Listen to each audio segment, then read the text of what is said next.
Breaking news. Casino Arizona robbery. Hostage negotiations in process.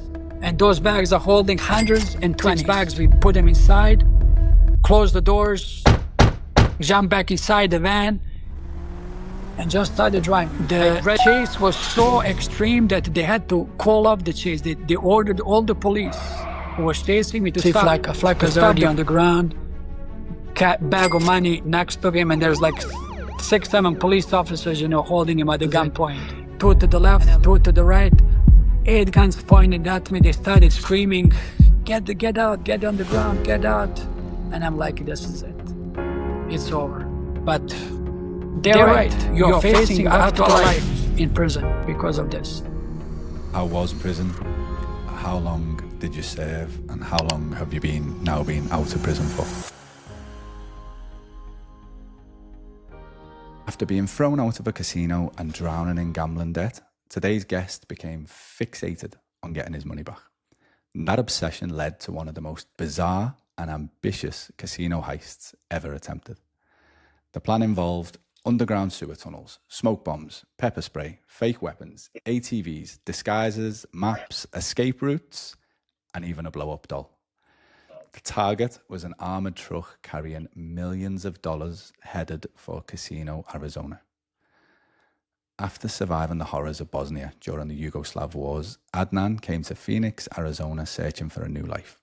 He built a successful car dealership, settled down, and appeared to finally be living the American dream. But beneath the surface, the trauma never really left him. Eventually, gambling entered his life and consumed him completely. And that takes us back to the armoured truck. Adnan, welcome to the Addicted Recovery Show, mate. Thank you very much for having me. Oh, it's a pleasure, mate. I'm sorry, but I normally ask, tell us a little bit about yourself, but mate, I want to go straight in and find out what happened in that story before we find out about your early life in Bosnia and growing up there.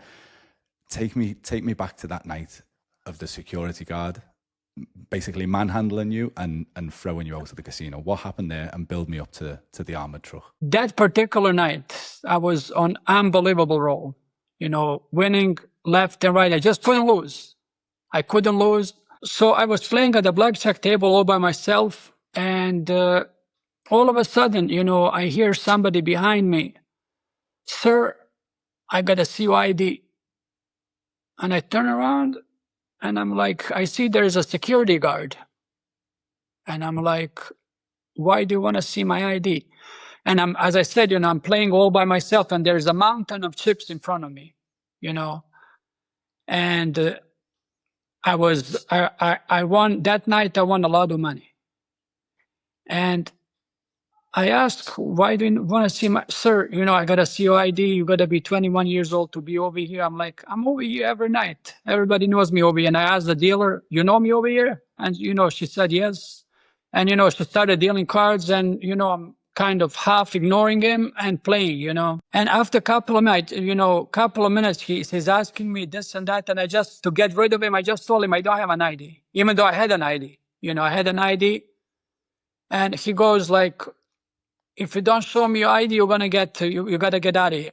And I told him, I don't have an ID. And he left. And I continued playing. And a couple of minutes later, I see radios, those security radios, chirping behind me.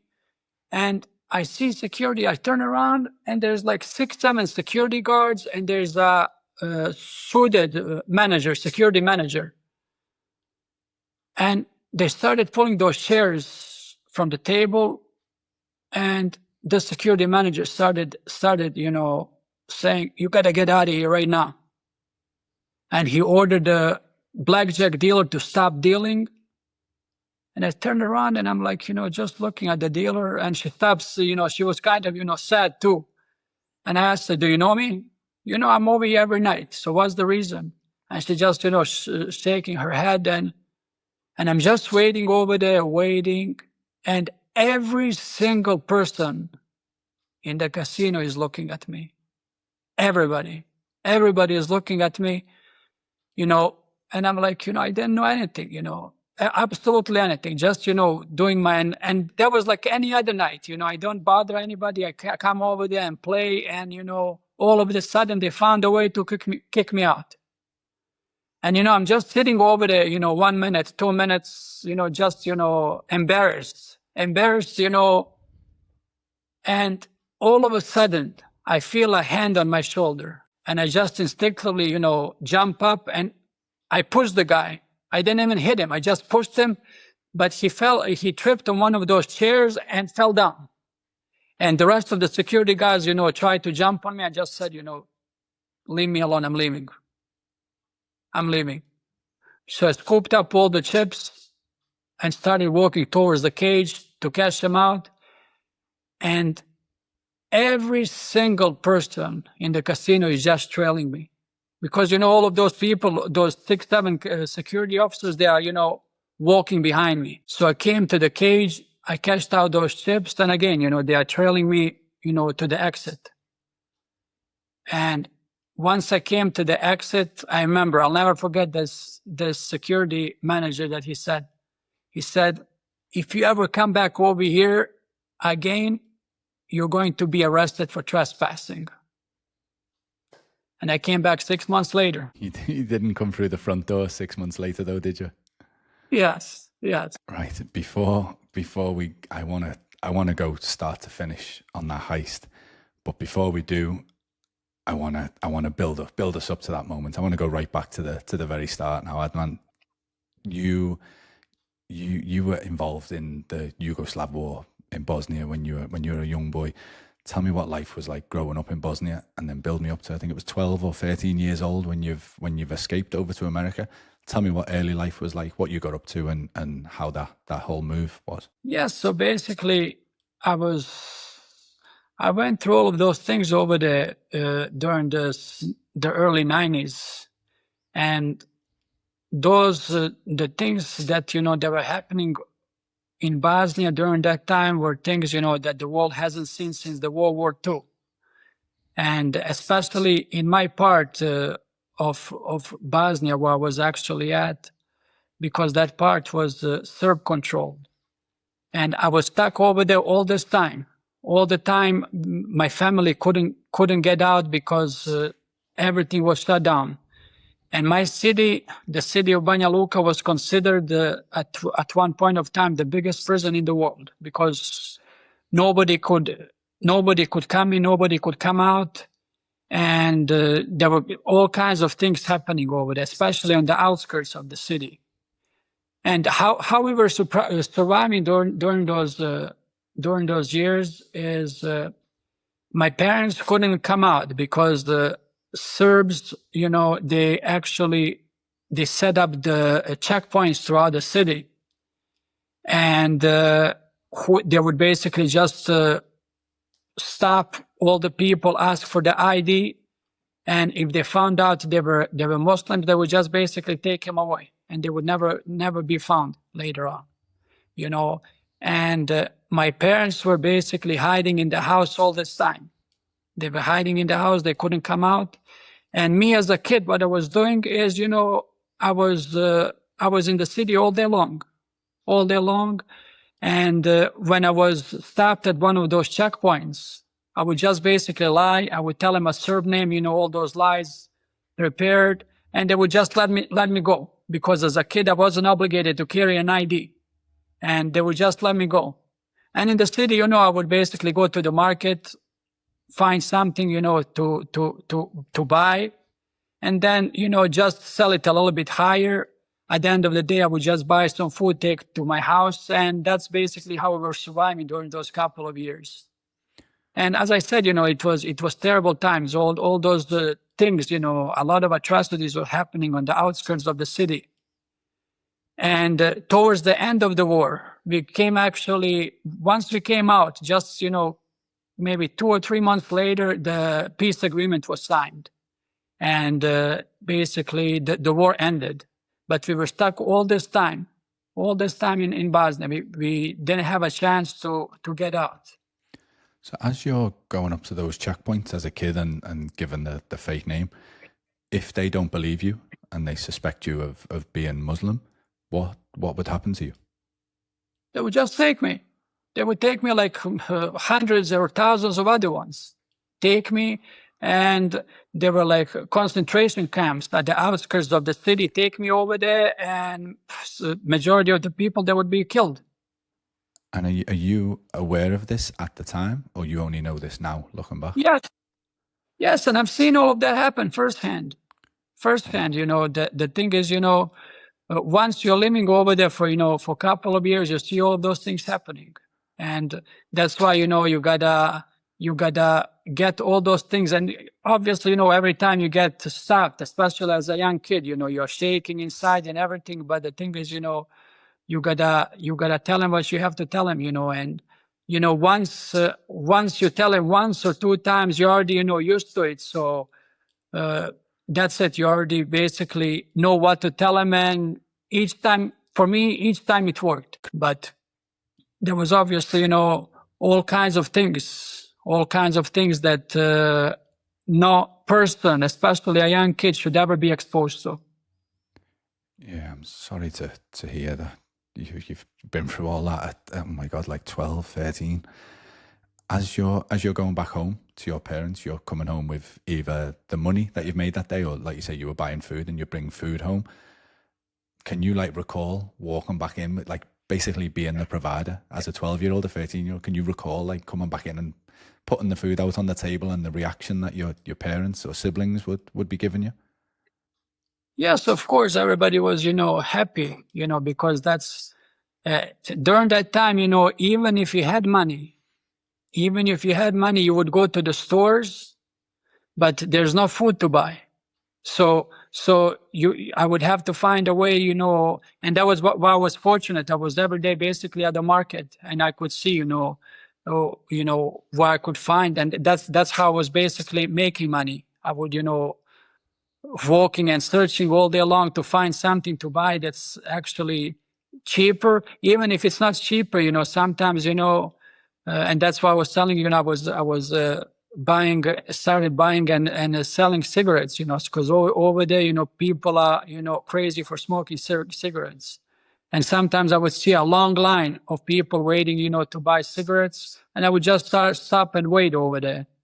And after, you know, they would just give you, for example, only they would limit it, maybe 5 or 6 packs, no more. And then I would just turn down and go to the market and sell it maybe for double the price, you know. And that was basically how it was during the wartime. You basically had to hustle to survive, and it sounds like you learned how to do it very well. I want to zone in on just that moment when you'd come home after a long day and you'd have all that food. Like, your mum must have been ecstatic, and like how did that make you feel? You must have felt like the man as you're coming home with all that food, yes, providing for your family. Yes, of course. But the thing is, you know, I realized at the young age, you know, I didn't have any other choice. You know, that was basically just a normal thing for me to do, because I had to do it. You know, I had to do it. My younger sister, you know, she couldn't do anything, and I understood. You know, my parents could not get out. They could not get out because I've seen what was happening, you know, firsthand. You know, especially in the beginning of the war, like every maybe couple of hundred meters, you know, there was a checkpoint. So there's no way, you know, you could get an IC, you know, they're just asking for the IDs. And especially in the beginning, they would just basically pull people to the side, bring the big van, police van, put it inside, and people would disappear, you know. And obviously, you know, my parents could not get exposed to that. And as I, you know, I found a way to get around it, and that's how we were surviving during those couple of years in the war. Wow, I'm blown away. Like a 12-year-old, 13-year-old, like how brave and courageous and mature you are at such a young age. Like, I'm gonna say it again, like just the stuff that you must have seen and stuff like that. It must have been horrendous, horrific, and I'm sorry that happened to you. But like, I'm amazed by how well you've been in that terrible situation. Like, how you've been the provider for your family and everything. It blows me away, mate. Amazing. Build me up to how you've then got out. I know you went to America. Did all of your family come with you?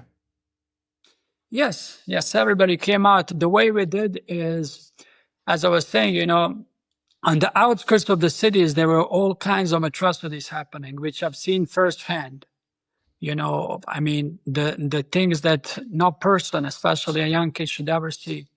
And towards the end of the war, like very maybe last couple of months of the war, what was happening is Bosnia and Croatian forces united and started taking over the Serb occupied cities. And there was a big, offensive. And the whole situation at that point changed, where basically Serb controlled the majority of the country, and all of a sudden, Bosnians started taking, everything back, village by village, city by city. And especially from the south part and west part of Bosnia with Bosnians, and from the northern part and west part, Croatians. So Serbs were under a lot of pressure, and during this time, and this is actually how we escaped from my city. A lot of refugees, Serb refugees from those places, villages, and smaller cities started coming into my city.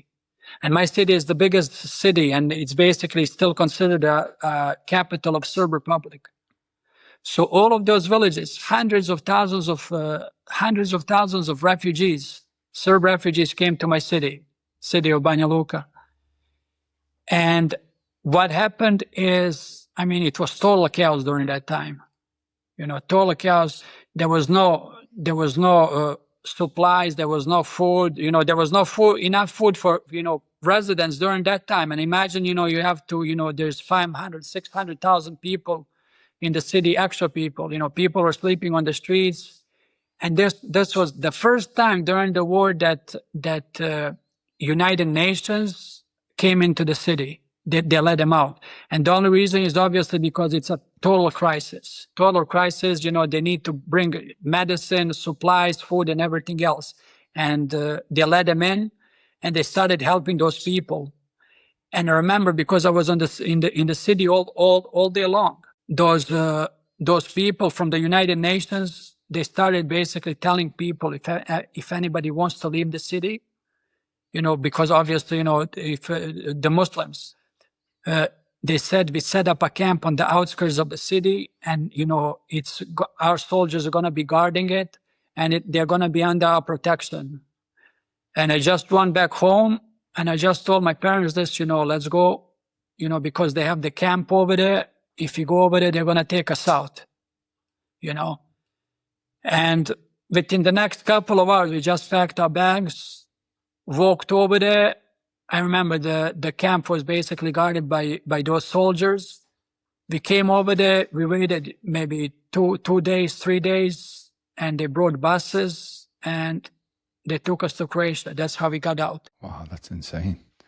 Like, again, just you being there and hearing that, and then coming back to your house, to your family, and like being the savior, if you like. You're the one who gives them that information that you can get out. And then, yeah, wow, amazing again. So yeah, what happens once you're in Croatia? Are you getting a bit better looked after? Are you getting food and stuff like that? Yeah, obviously everything was much better over there, because Croatia was a free country. There wasn't any fighting. In Croatia, there was fighting, just for a little while over there in the beginning of the war, and towards the end, once they started, cleaning up everything. But in Croatia, we were over there for about 1 year, waiting for all our paperwork and visas for United States. And after 1 year in Croatia, we came to United States. And that's basically my life started over there. Take me in. So that, what we've sort of discussed already, your entrepreneurship, your ability to buy and sell those cigarettes. I know not long after you arrived in America, you've already got a hustle set up with car auctions. Take me into that. I was working in a hotel, just, lowest, minimum wage job over there. And for about 2 years, I was working like this, going to school and working. And I saved up some money, and I always liked working with cars. And that's where, I did some research. I got my dealer's license to start buying and selling cars. And that's how I started my business. And I was working like that, like especially with the cars. There's a lot of potential over there because people always want to drive cars. And I started making some money, especially because in the beginning I didn't have a lot of money, so I would be buying those cheap cars. I would buy a car for example, $300-400. Clean it up as long it's a junker, but it runs. It's gonna take person from point A to point B, and I would buy it, clean it up. If something minor needs to be fixed, I would fix it and sell it maybe for $1,000, in the next couple of days. And I started like that. I would buy maybe 5-6 cars, those cheaper cars at the auction, bring them to my little office that I had, and sell them within the same week. Same week. And I had a lot of. I remember I was making decent money during that time. I just want to take you back to before that. You mentioned school, and you couldn't speak any English. Like, how hard was that when you first got here, not being able to speak English? And how did you work? How did you do school, basically, not being able to understand the language? Yeah, and that's another thing, when I came over there first, when I started going to school, because I didn't speak English. And it was, in the beginning, it was very hard because I was sitting in the back of the class and I just prayed for the teacher not to call me, because what am I going to say? There's, and during that time, I remember, I would go back home and I would, when I watch, TV, I would just, try to learn as much as I can that way as well. And within the first, 5-6 months, I learned so I could start, communicate. And within the first couple of years, I completely basically mastered it, where I could actually communicate without any issues. But actually, that's one of the best ways to learn a language, where it's actually forced upon you, where you actually have to learn it. Yeah, no choice. No, like my wife is Korean. I learned to eat spicy food once I met my wife. It was either eat spicy food or don't eat. So it was similar to you learning the language or don't know what's going on. So I just, again, you've got such, like, you don't wait around. You've got such drive and such ability. You're such a go-getter. You want something, you go and get it. It's amazing. I'm loving your story so far. The car auctions, you've turned into your own sort of dealership, into your own car shop. I remember Thursdays I would go to the auction, buy cars. By Friday they would be, transported to my office, and it was a small office because I didn't have money.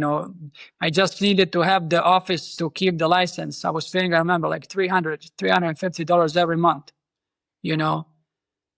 And I had a couple of parking spots over there, so I would just transport it, clean it up. And by Sunday, I would sell all of those cars, because, I would just hustle those 3-4 days, buy, clean them up, transport them, put them for advertising. And by Sunday, most of those cars would be sold. And then, I had, the rest of the week, basically just to do whatever I want to do, like Monday, Tuesday, Wednesday, do whatever I want to do. And that's basically how, with this access to money, because I had money, I was making decent money, and also access to extra time. That's actually how I actually started gambling. Okay. So just before that first bet, how old are we at this point where you've been a success with the car shop? I was like 21, 22. Wow. When I started still first. So young. Yes. And I remember one night, this is actually how it all started with the gamble. I never set my foot in the casino before. Never gambled before, never. And one of my very good friends, I remember he said, he just came back from Las Vegas. And he said, he was telling me about blackjack, how he was gambling over there, how exciting it was, how he won some money. And this particular night, I remember it was Saturday. And usually I had a group of people that we were always, especially over the weekends, we were hanging out. But this particular weekend, what happened is they went to for a short vacation to San Diego. I remember that. And you know, they were all inviting me to go over there. And I said, you know, I have to stay over the weekend to, you know, take care of the cars because I had a business during that time. So I couldn't go.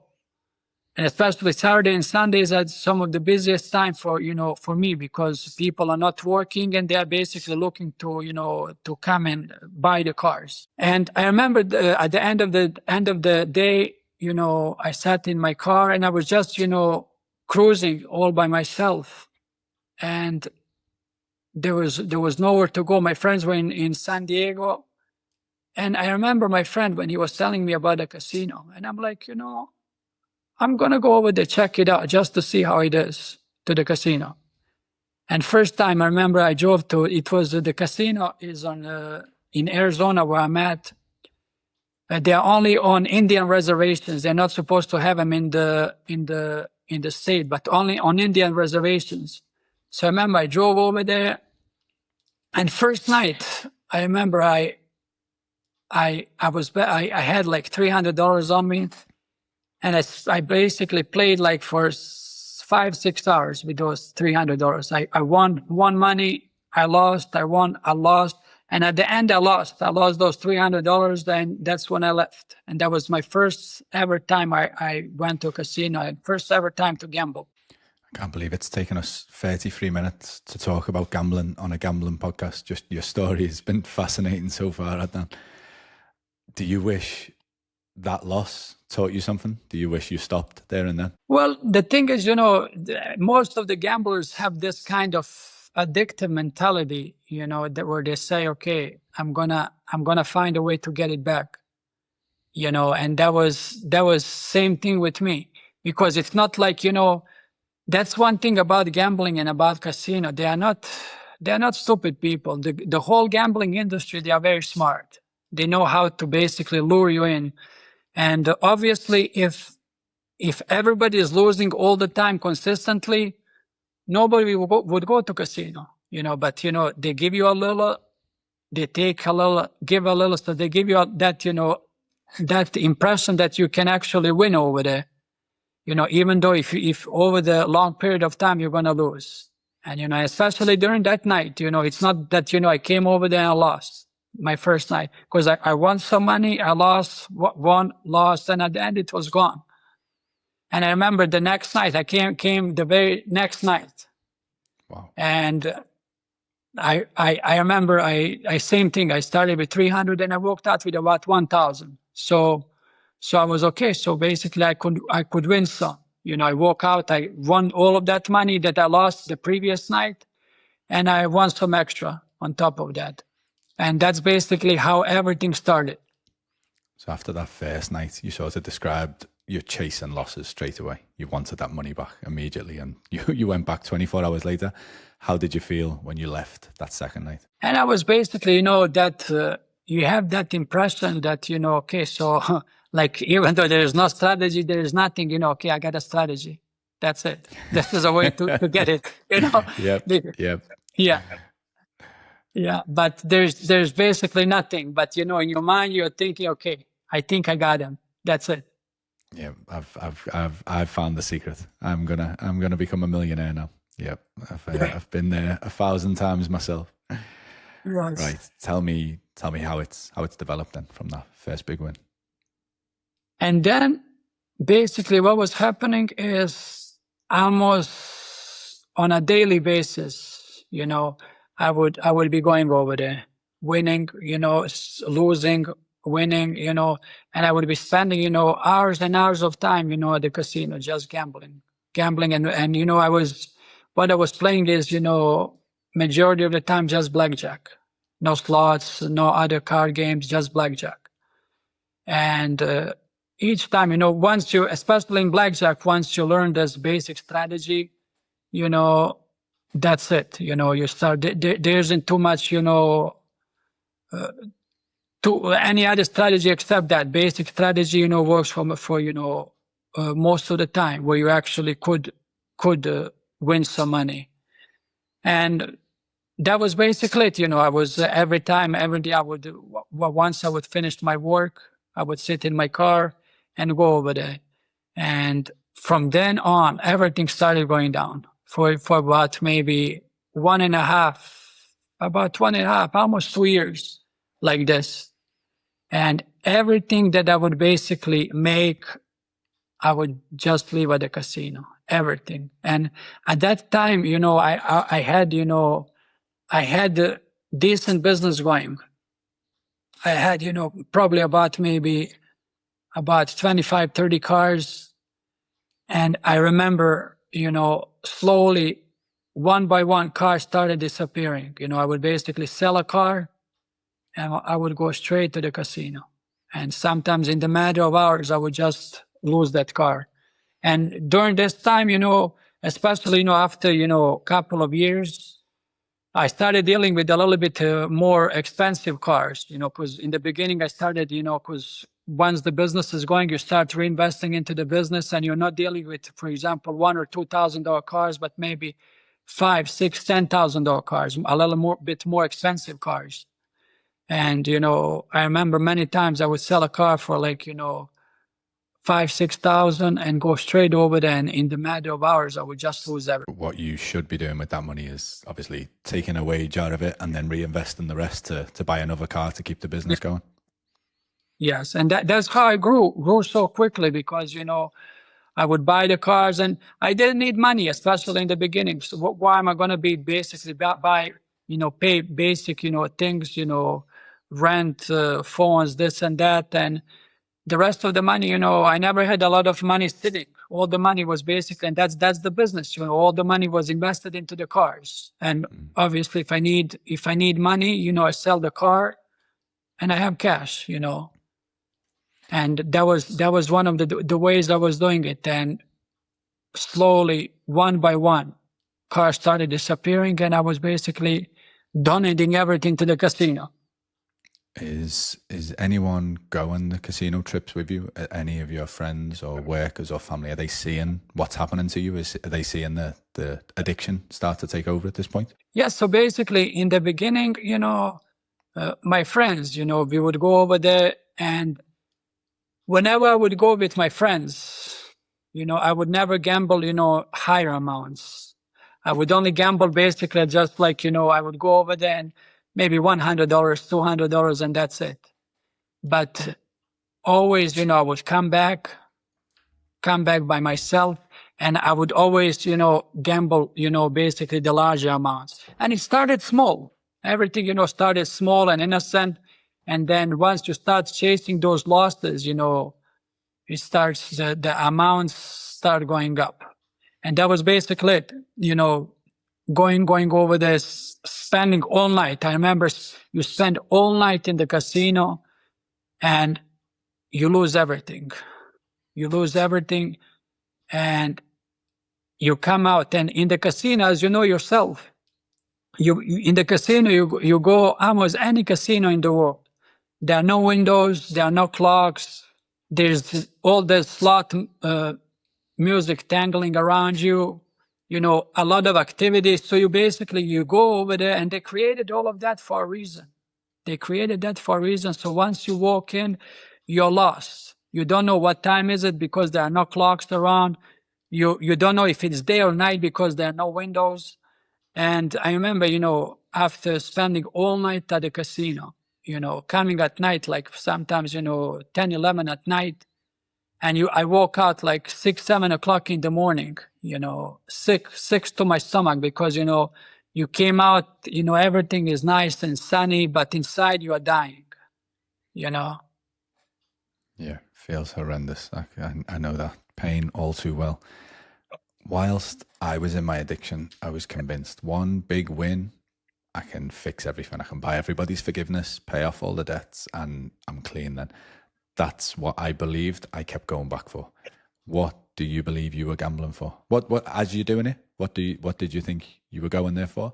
Now looking back, do you think different?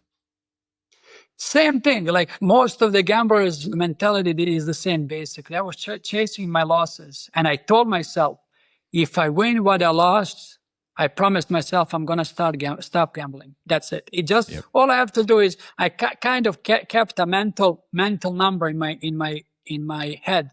Basically, each time I would lose 1,000 today, 2,000 tomorrow. The other night I would win 500 back. So I would kept a number in my head roughly. Okay, if I win 20,000 back, that's it. I'm never going to set foot in the casino ever again, you know. And sometimes you get close to that number and then the next day you go way down.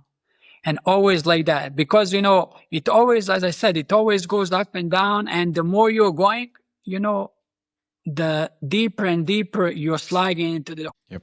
Yeah, you're speaking my own story back to me, the exact same. Once I get to this amount, I'll stop.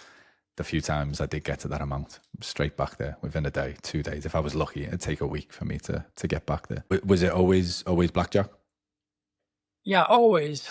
Sometimes, you know, just, you know, for fun, I will be playing slots, but nothing major. Always blackjack. And that's basically how I lost most of my money. By the time we get up to that night when you're on the heater and the security guards end up throwing you out, how much do you think you've invested into gambling? Like, you said you had a mental note of a number that you were going to stop at that point. What was your amount that was going to get you out? Probably at that point, it was a couple of 100,000.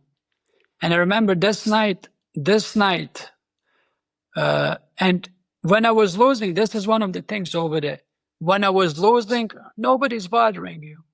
Nobody's bothering you. You know, they see the game, you lose 10,000, 15,000. Nobody bothers you. Sit over there, have your drink. Don't worry. You know, sit and, you know, play. Don't worry. But this particular night, I told you, I was on a roll. You know, and you know yourself, you know, sometimes you hit those rolls where you cannot lose. You bet $200, you win. You bet $500, you win. You double down, you win. You split the cards, you win. You know, and I just couldn't lose. And they came over there, they interrupted me and they kicked me out, you know. And that was one of the reasons, you know, I was kind of mad at them. You know, obviously, you know, it was all my mistake for being there in the first place, you know. But, you know, they found a way to kick me out, and that became personal at that point. Gamban blocks thousands of gambling websites and betting apps on your devices. Once it's installed, these sites simply don't open. The worst part about my gambling addiction wasn't losing the money, it was waking up the next day and pretending like nothing had happened. That voice that tells you just one more and then I'll stop, or I'll stop. But tomorrow comes and that cycle starts again. Another bet, another loss, and another promise to quit. That's the trap of gambling, when it's always right there on your phone. Willpower alone isn't enough when gambling is just one click away. And that's why tools like Gamban can be so powerful. And when gambling isn't constantly in front of you, something changes. Your brain finally gets space to reset, space to think, and space to recover. So if you're serious about taking back control, install Gamban today. The link's below. Put a little bit of friction between you and that first bet. That's where the plan for the heist has come from. It's like the one time I've started to win, and you've found a way to get me out and stop me from winning. That's the full motivation behind the heist. Yes, that, and one other thing, because, you know, there are many things behind this. I was owing money to people. I was owing money to one very important person in my life, you know, and I promised, you know, I'm gonna get the money back, you know, one way or the other, especially after they kicked me out, you know. And I told you, that very first night after I was kicked out, that very first night, as I was driving back home, I started formulating a plan. How am I going to get him back? Because obviously, you know, I'm not going to get him back by gambling because they kicked me out. And right away, I was like, you know, I'm going to do something. I'm going to go back over there, and I'm going to get my money back one way or the other. This is where all that hustling from being 12, 13 years old in Bosnia came in to help you. So everyone who's been with us since the start, who wants to hear the story of this heist, I'm going to sit back now and let you tell me start to finish, like how that you said it started with the tunnels. How have you discovered these tunnels, and then tell me how it's all came together. So yeah, so basically, as I was driving back home that very first night, I'm thinking, how am I? Because the first thing that came to my mind, I'm like, I'm gonna organize a crew and get back over there, just basically rob them straight up, But that's gonna be a dumb idea, because it's gonna be, basically like there's no way you're gonna escape, because as I was saying earlier, first, the police station is right next to the casino, maybe 50, 100 meters away, so that's one thing. Second thing is everything is open, as I mentioned earlier. If something like this happens, you jump in your car to run away, they're going to deploy helicopter. There's no way you're going to run away. And every night, I remember, every single night, it's either out of the habit or I don't know what, but after I finished my work, I would jump in my car, and like before, I would drive to the casino to play blackjack. But this time I wouldn't go inside. I would just cruise around and just think how we can get in and try to get the money out. Because I've seen every day, there are basically bundles of cash in the cage. You're there every day, every night. Sometimes you go over there to cash those chips out, and you see those big bundles. Like I'm talking about millions and millions of dollars. They're just counting them out. And how, what is the way for me to get in and get that cash back? And I remember one night, for about maybe 5 or 6 nights, I was always over there. Every night after my work, I would go over there. And one particular night, there's a road that leads about north of the casino. And that road, there isn't too many cars over there. And I stopped about 1 mile away. And I stopped to relieve myself. And I remember there was a bridge. And I looked down, maybe 2 or 3 meters down. And I've seen there's some kind of entrance. And, nobody's over there, all kinds of bushes, cars are not, every maybe 1 minute, 2 minutes, one car is passing. So nobody's even paying any attention to me because there isn't any traffic. And I'm like, okay, I'm going to check out what's down there. So there's a steep hill down there. I climb down and I see entrance, like a square entrance, maybe about 4 or 5 feet high. So you have to crouch down to enter. So I turned on my flashlight and I came inside, maybe about 20, 30 meters inside. And inside there was a huge tunnel, like a sewer tunnel, so big that basically a small car could drive through. And I pointed the flashlight and it was leading straight back to the casino. And right away, I started being excited. And I remember just, praying that I just wished this tunnel goes all the way, to the casino, And if it goes all the way to the casino, this is going to be our ticket out.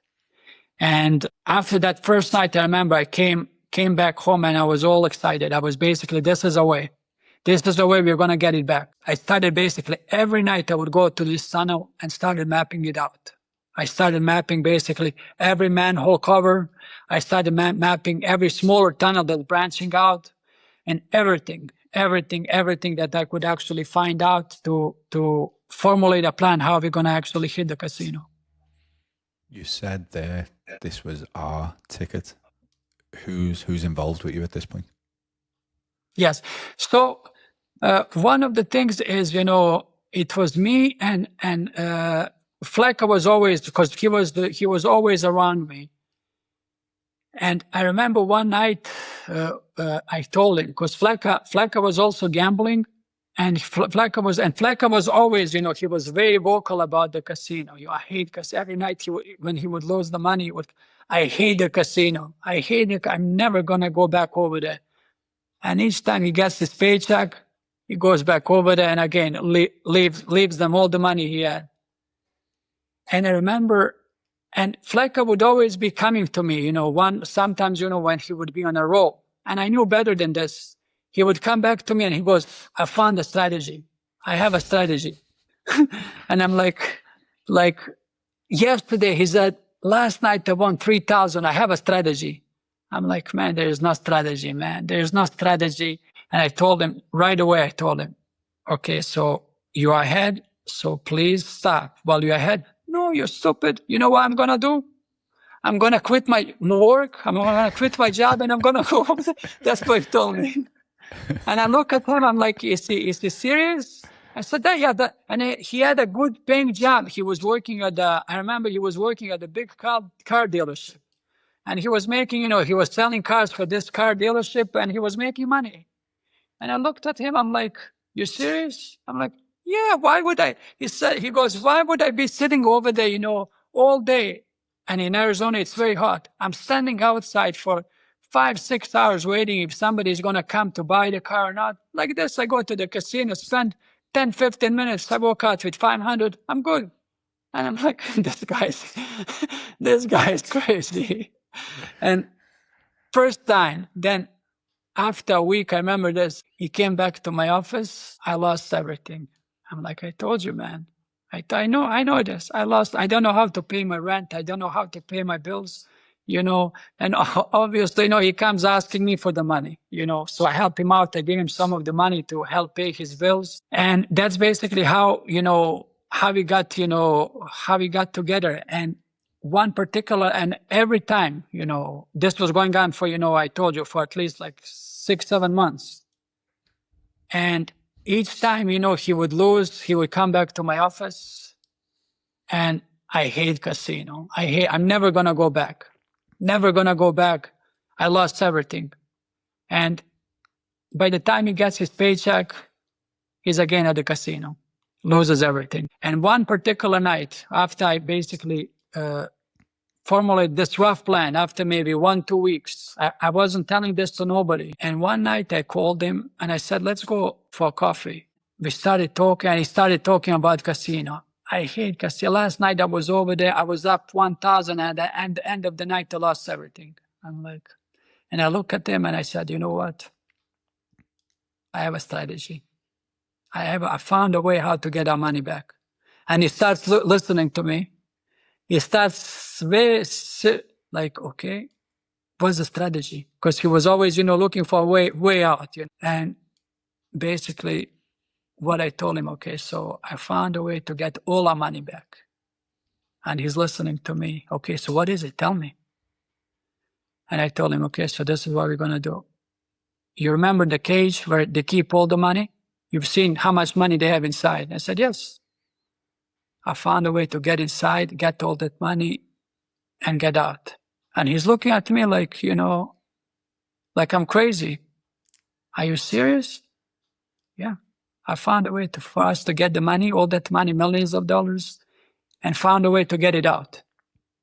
And he's looking, he doesn't know, if I'm serious or not, because first and foremost, I'm not doing this, I'm not like, where I'm, robbing casinos or banks or anything like that, And he's looking at me and he doesn't know if I'm kidding or if I'm serious, and I ask him, you in or not?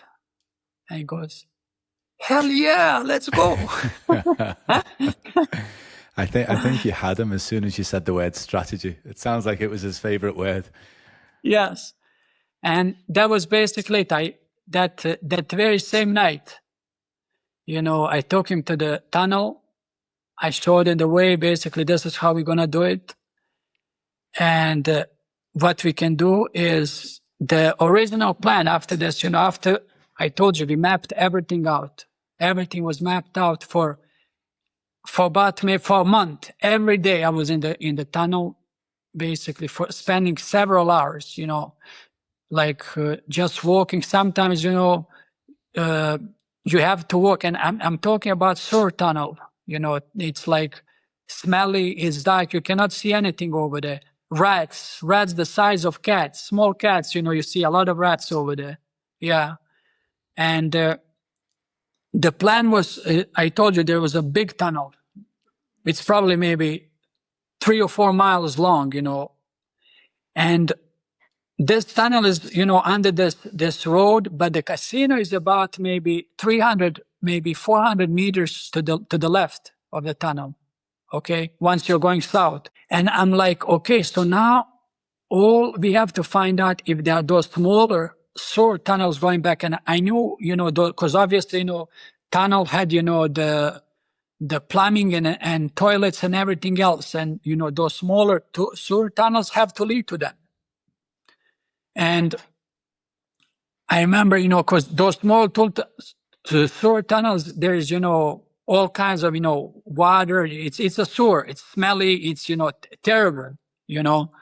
So we went over there to explore, you know, just to make sure it's going to be leading about 200 and 300 meters, you know, towards the casino.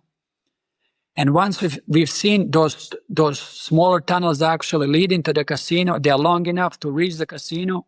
And I knew one of those tunnels are gonna be reaching to one of the bathrooms. And so basically that was the plan right away. Once I found out they are long enough and they're going to the casino, the plan was basically they're gonna figure out, first and foremost, I had to figure out a layout of the casino, basically layout, so I could find out where those tunnels are leading exactly.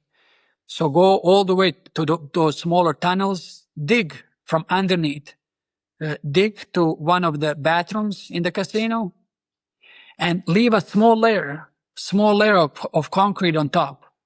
Okay, so that was basically the plan, and it's going to take us probably maybe at least couple of weeks of digging over that until we reach the bathroom in the casino. And the plan would be basically storm the casino from the top, lock all the doors in the casino, and I knew within the next couple of minutes, the whole casino is going to be surrounded because they're going to call police right away, police, FBI. Once something like this happens, the FBI is going to be coming right away because once you hit the banks and casinos, FBI is coming. And I knew there's no way for us, you know, no way for us to come from the top. But we would go to the cage, and I knew, I studied and I researched all their procedures. First, I knew the casinos, they have to keep the certain amount of cash in the cage by law. Because, for example, if they have, let's say, a jackpot of $10 million, they have to keep at least that much money in the cash, in the cage. So that was by law. And so basically we would storm the casino from the top, go straight to the cage. And I knew by their policies, they would have to comply. They would have to comply. They would give us the cash, access to the cash. And now the negotiations with the police on the top would start.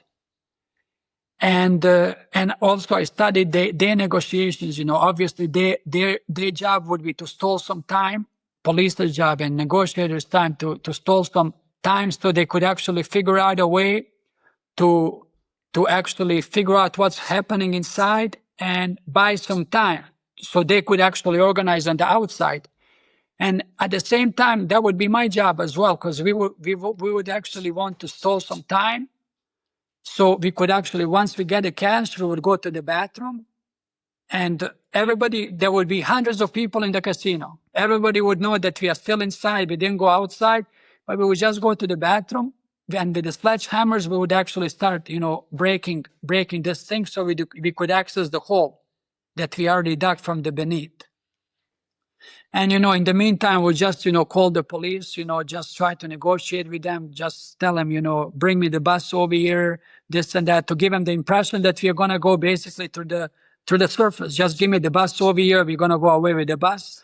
And that would be obviously either a suicide mission or, you know, an easy way for them to catch us, you know, and arrest us. But in the meantime, as I said, you know, we would dig this hole with the sledgehammers, We would go downstairs over there. We would already have the ATV set up. We would load all the money of the bags with on ATV, jump on the ATV, and just escape. And nobody would see us basically escape from the front, and they would be still giving the impression that we are still inside the casino. And we would just escape, go back home, turn on the TV, and just watch as they are basically still looking for us, you know. But I mean, the thing is, didn't work as planned. You know, what was happening is I couldn't get my hands on the plans. I had the rough plans of the casino layout and everything from this guy. I told you, this guy who was providing the information. Because during my time in the casino, I met one of the guys over there who was working over there. And he seen, you know, what was happening in the casino, and he didn't like working over there as well because they didn't treat him right and everything else. And that's how I got into it with him. And slowly he started providing me this information. You know, this information started giving me, you know, how much money is there, like the policies, the procedures, you know, how are they supposed to act if in case of a robbery. He basically told me, like, when something like this happens, they don't care about the money. They're actually supposed to give you the money because they don't want nobody injured or hurt at the casino, because that's going to be costing them more with the insurance and everything else if somebody gets, you know. So they're just going to give you the money. It's already covered by the insurance and everything, so it's not going to be lost for them. I'm like, okay, so that's good.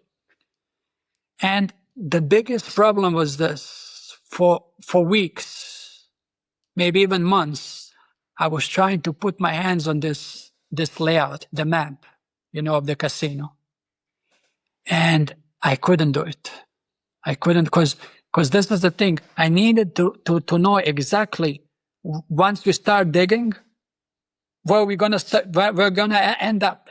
Because imagine you're digging for weeks, or even maybe it's gonna be months, maybe 3 or 4 months. You're digging, and you dig somewhere. You know, you dug somewhere, and then okay, and everything comes up. You come on the top, and even if you're just maybe 1 or 2 meters off, it's going to be terrible. You're going to be stuck over there, and you're going to be smashed in the wrong place.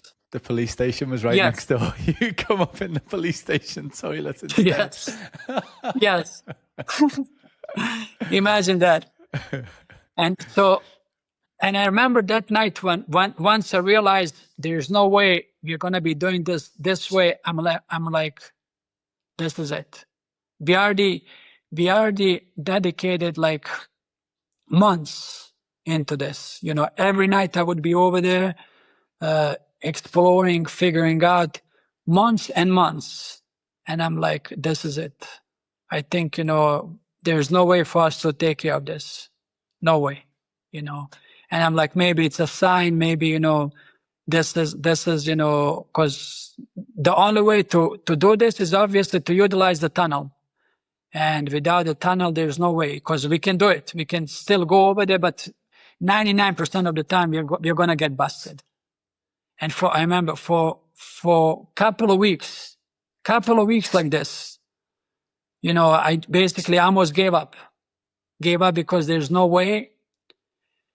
And how everything got started again is one morning, I remember my mom was working close to the casino. She was working in a hotel. And I dropped off at work, and out of the habit, because sometimes I told you before, I would drop off my mom at work, and I would just drive to the casino, come inside. That was before I got kicked out. Got inside and maybe play half an hour, 1 hour, win or lose, come outside and go back to my office to start work, you know. And that was basically like, you know, many times I was doing it like that. And out of this particular morning, out of the habit, same thing, you know, I dropped off my mom at work and drove about 10 minutes to this casino, just, you know, to cruise around. And as I was pulling, I didn't even pull into the, you know, casino property. I'm just driving, you know, on this road, and I see on the side behind the casino, I see a white van, and I see two guards basically unloading something. And I couldn't see from the distance what it was, but I assumed right away it was cash. So right away I turned around and I came back inside this small road that leads basically to the back of the casino. And I started driving normally, and the closest I was coming towards them, I see basically two security guards. As I was coming closer, I see the big, green bags, clear bags full of cash. Basically, they are loading them onto the small cart. And I'm talking about, the big pile of cash, big pile.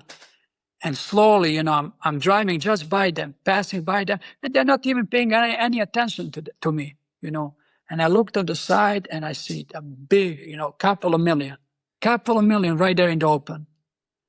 And right away it gave me the idea. So basically what we're going to do is we're not going to be going inside the casino. All I had to find out, when are they coming over here, their procedures, and basically we're going to be hitting them. And I told you before, I already mapped out all the manhole covers. Around the casino, there were about maybe about 5-6 manholes. Okay. And right away, I knew we can utilize any of those manholes basically to escape.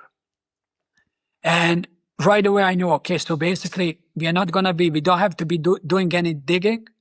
All we had to do is find a way to reach this manhole with the van. And that was basically the plan that we actually executed. In the van, because I don't want nobody to see us actually escaping. In the back of the van, we're going to be cutting the big hole from the back of the van. We would open up the manhole, just disappear over there, leave the van on the top, and that's it, to give them the impression we are still in the van. And that was basically how we started formulating this plan. In the tunnel, obviously, we would have the same way like before. ATV, we disappear down there, put the bags of cash over there, jump in over there, and drive about maybe 2 miles north of the casino. And on another manhole, I told you there would be another manhole. There would be another van with our getaway driver. Same thing, same setup. Back of the van, there would be a hole. From the beneath of the tunnel, we would just open up the manhole, go inside the van, close everything up, and we would escape. The manhole covers, are they just like in the middle of the road? Right in the middle of the road, yes. Because this manhole cover where we set up, it's right in the middle on the intersection. And that was, sometimes, especially in the morning, very, very busy in the intersection. People are passing and going, going to the casino, employees going to the casino, employees going back to home. So, and that was basically the plan. So now, once we have this all mapped out, now this second part of the plan we started executing. Are those manhole covers, are they not like ridiculously heavy? How are you getting that up? Yes, and that was one of the things I remember, because this manhole on this intersection where it was pretty busy, I didn't want to mess with that because it's very close to the casino, about 400 or 500 meters away from the casino. But on this other manhole, there isn't too much traffic, about maybe 1.5, about 1.5 miles away. There isn't too much traffic. So I remember I stopped by over there, parked my car, and I tried to lift it up. And it was very, very hard. I still managed to lift it up, but it's like, it's going to take time and effort. And those manhole covers, they are very heavy. They're like maybe 150, 200 kilograms. And that's very, very heavy. Yeah, very heavy. And I'm thinking, we cannot do this, like this. There's no way, because especially during that time, police is chasing you, everybody's around you, times of, high stress, adrenaline, flowing, everything has to be smooth. So right away, I formulated a plan. Basically, what we got to do is we got to replace those manholes. There's no way, you're going to be struggling, to basically try to lift up the manhole. And in case, something goes wrong, especially from the back of the van, because you don't have too much on the outside, you can have some kind of big pole and, use the leverage to lift it up. But from the back of the van, you don't have access to that. So there has to weigh, you know, basically you can lift sticks like a screwdriver or something and just pop it up and go back in. So that was basically why we made those fake manholes. Just, you know, instead of like 200 kilograms, you know, we would make it much thinner, but still they would have to be strong enough where, you know, if the car passes over them, they don't crack, you know, because those manholes are, you know, that heavy for a reason, because cars are passing over them, you know, many times. So they have to be strong. I imagine And you had all the equipment in your auto body shop to be able to make those manhole covers. yes, and I was fortunate because of that. You know, I had all the tools, all the equipment, we had all the cutters, everything else. And when you mention all the tools, what we had to do is we had to get to the basically escape manhole cover. There was a tunnel like about it's maybe about half a meter high. So what we did is once everything was formulated, we came back every night with the torches. I would take the torches, you know, those steel cutting torches from my body shop, come back over there, and I think it took us about a week. Every night we would go over there and cut this big steel pipe, because this pipe was leading to the manhole, you know, and this pipe was closed. So we cut this big steel pipe with the torches, and we would go inside, and just about 50 meters away, there was access to the manhole. And that's how we got basically, we would have to cut it out. And after a week of cutting, you know, and it was very hard, especially down there. There's no air, a lot of smoke. And after we cut this, we had access to this manhole, where basically it would be our escape manhole. We would come over there, and the escape van would be actually set up underneath. And one of the things is, you know, we had everything set up. I remember once we were taking care of the manholes, I had to get the exact measurements of both manholes. So I went over there in the middle of the night, obviously, so nobody could see me. And I would just, you know, park my car right next to the manhole, open the doors, take the measurement tape just to measure it, to make sure, you know, we have the exact measurement. And I would take the camera and snap a couple of photos of the manhole. I want to make sure that we have the same manhole, you know, basically made like original manhole, so it's not suspicious to anybody. And that was basically it. Once I got the measurement, I went to the machine shop where they're actually cutting this steel, and I told them, okay, I need 2 of those steel plates. Obviously, I wouldn't tell them it's a manhole, so they're not asking any questions, you know. So, and I asked them, you know, so how heavy is it going to be and everything. So they told me this one with like this one was like half an inch thickness. It was about maybe 30 or 40 kilograms, you know, which is okay. You know, 30 or 40 kilograms, you can lift much easier, but still it has to be strong enough where if the car passes over it, you know, it doesn't crack, because it would be a disaster. Imagine you do all of this, you put this fake manhole cover, car passes over it, and it cracks. Right away, they're going to call somebody, and everything's going to be exposed. Mate, your attention to detail is insane. Like it's such a professional job. I'm blown away. Yeah, I mean, it has to be. It has to be, and that's how we were, especially during this one week before the heist. Very intense every night, like until 3 or 4 o'clock in the morning, just working. Then working on the back of the van. Is what I did is I told you I had access to the auction, so I didn't want to, you know, what we did is just I went to this auction and I made a fake gate pass. I've seen one of the vans over there. The van was sitting over there for a long, long time, because I was at those auctions, you know, on a daily basis. And this van was sitting over there for months. And I'm like, nobody's, it's not going to be going for sale. Something's obviously wrong with the paperwork. So I remember I made a paid gate pass for this van, and I just took it out of the auction, straight to my office. And we modified this van, the way it was. Inside, we took all the seats out, all the back seats out, only 2 front seats were still remaining. And we took spray paints and just spray painted all the windows inside so nobody could see inside, because we're going to be spending some time waiting, for the armored guards to come in, and we didn't want anybody to see us. And we spent about 2 days basically cutting the big hole in the back of the van where we were actually escaping.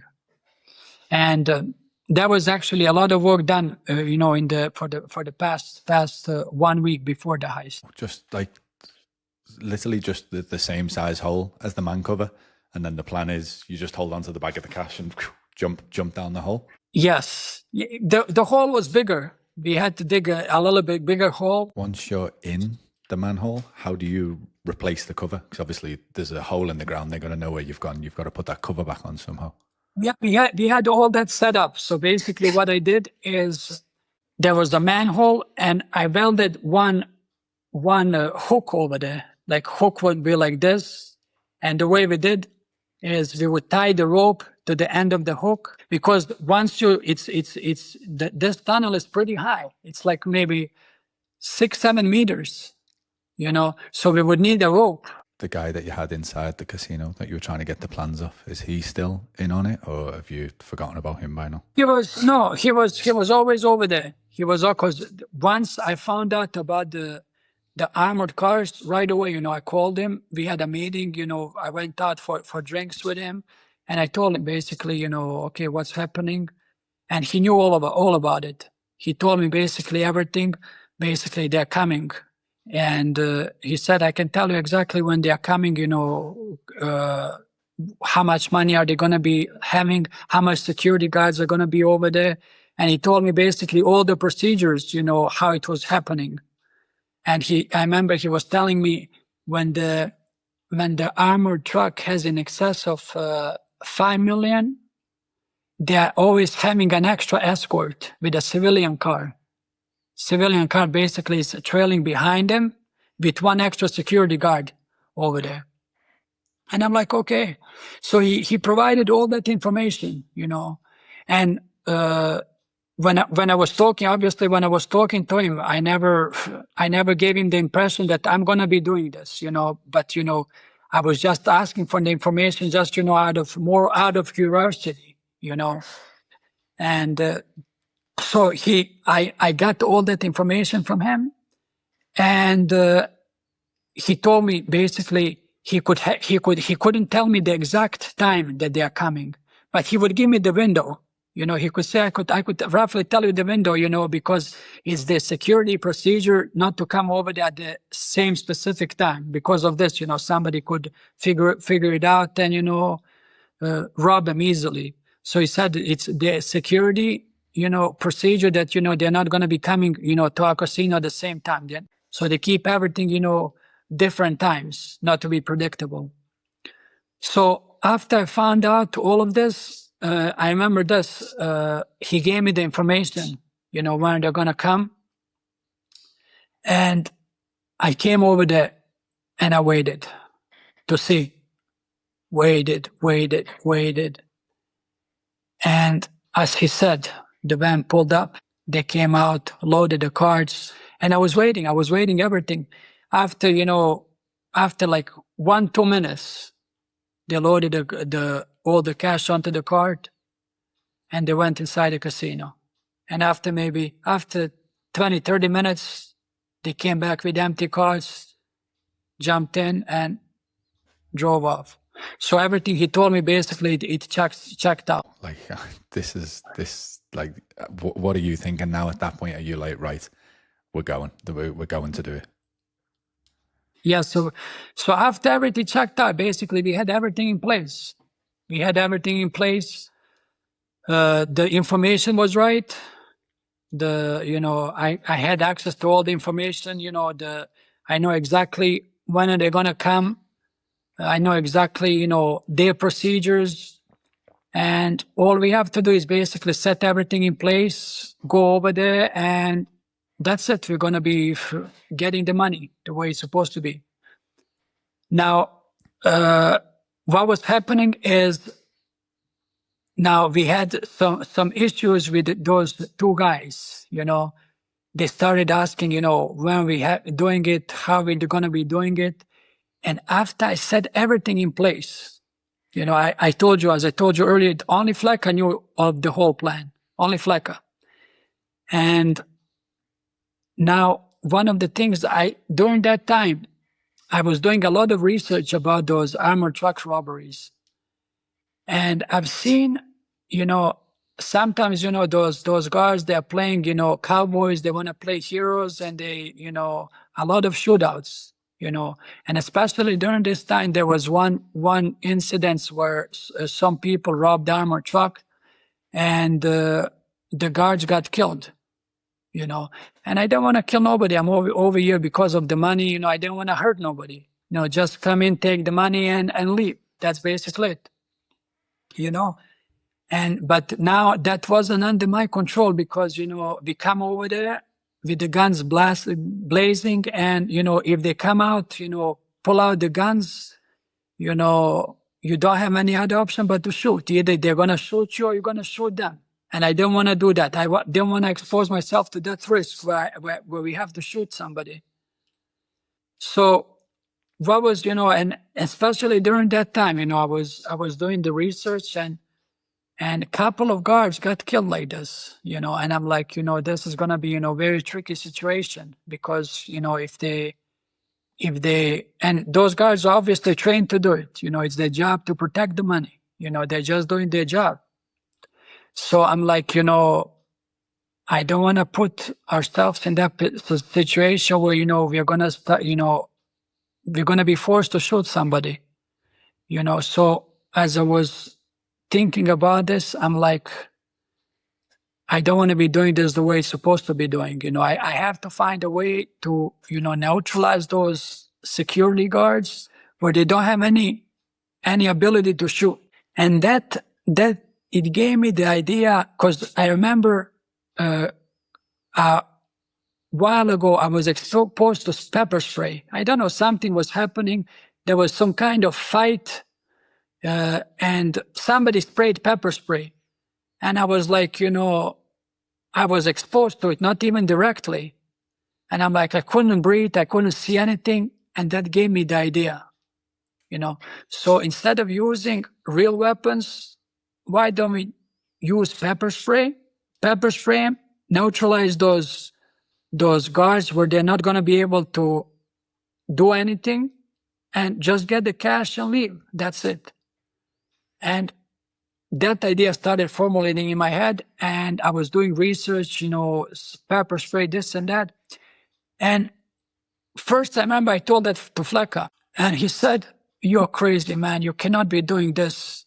Going with pepper spray against those people with shotguns, and, I'm like, man, I don't want to be hurting anybody, but pepper spray is going to be very effective. Trust me."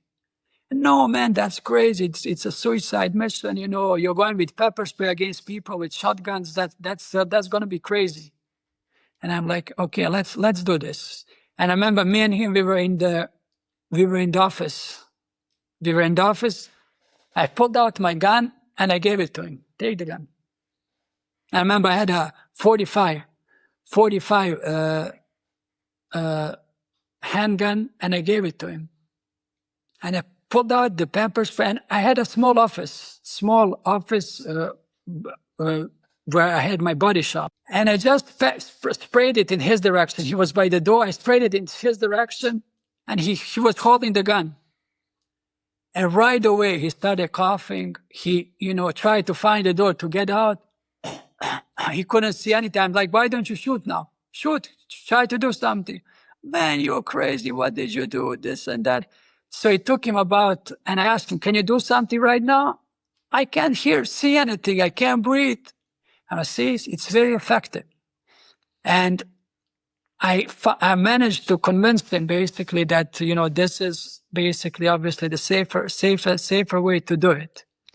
And he was like, still, you know, this and that, we gotta have some kind of, you know, weapon. So what we did is to give them the impression that we have the real guns. We bought fake AK-47 because he wanted that, to give him the impression that we had real guns.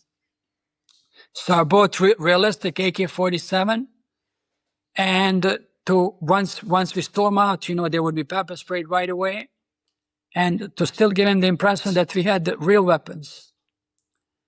And Flacca was on board. Even with pepper spray, he was on board. Everything was good. Now, we had to convince those two brothers that, you know, we have to do this, but without real weapons. And remember, we had a meeting in my body shop. And I talked to them and I told them basically, okay, this is what we're going to do. I told them basically the plan. For the first time, I told them the plan. We're going to be doing this. You know, I have the information. A lot of money is coming to the casino. We have the tunnels. We had everything set up. Everything is already worked on. Everything is set up. All we have to do is just go hit them, get the cash, and escape through the tunnels. And they were on board and everything else. And when they asked me, you know, what kind of weapons they're going to be using, I said, they're not going to be real weapons. And they're looking at me like, you know, what am I talking about? How am I going to be hitting, you know, the professional armored guards with shotguns, you know, without weapons? I'm like, you know, I told him, you know, it's going to be pepper spray. I'm going to come out. I'm going to be the first one. I'm going to come out. I'm going to pepper spray him, get the cash. I just want you to stand behind me and, you know, help me with loading the cash. That's all I want. Nothing else. Just stand behind me. I'm going to neutralize them. They're going to run away. I'm going to, you know, I need your help, you know, getting the money out of the van into the cart and back to our van. And they're looking at me. I'm like, you're crazy, man. This is a suicide mission. You're going to get yourself killed. We out. We are not doing this. We are not doing this. That's what they told me. They were firm, so they didn't want to do anything at that point. And we were still thinking, you know, of Flacca. I remember Flacca was disappointed. I was disappointed too because, you know, we counted on them. And me and Flacca, it's going to be very hard for me and Flacca to do it alone because we need a getaway driver. We need somebody to get us out of there. And I remember everything was basically put on hold during that time. I remember Flacca, you know, and Flacca was, at that time, he was living with them. They lived in the same apartment. And I remember many times Flacca would call me, hey man, come on, reconsider this deal. Come on, please, you know, let's use the guns because they're talking to me. Let's use the real guns. I mean, that's crazy to be hitting him with peppers. That's going to be suicide mission. Let's please reconsider this. I'm like, no, we cannot be doing this, man. We cannot be using real guns where, you know, exposing ourselves. Pepper spray, this is it, you know. Pepper spray is going to be much more effective. We're going to spray them. They're going to run away, get the cash, that's it, you know. I don't want some of those guards basically playing cowboys, pull out the gun and where we have to shoot them. I don't want to be doing that. You know, we are here because of the money. We're going to get the most efficient way to get the money and that's it. In and out.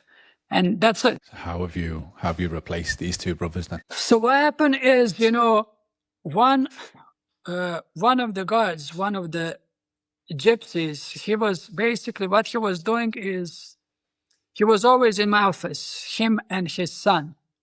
And he's always seen, you know, we are doing something, especially, you know, I wouldn't let him come inside the body shop, but he's seen something is happening, you know. And he said, what's going on? You know, you need any help?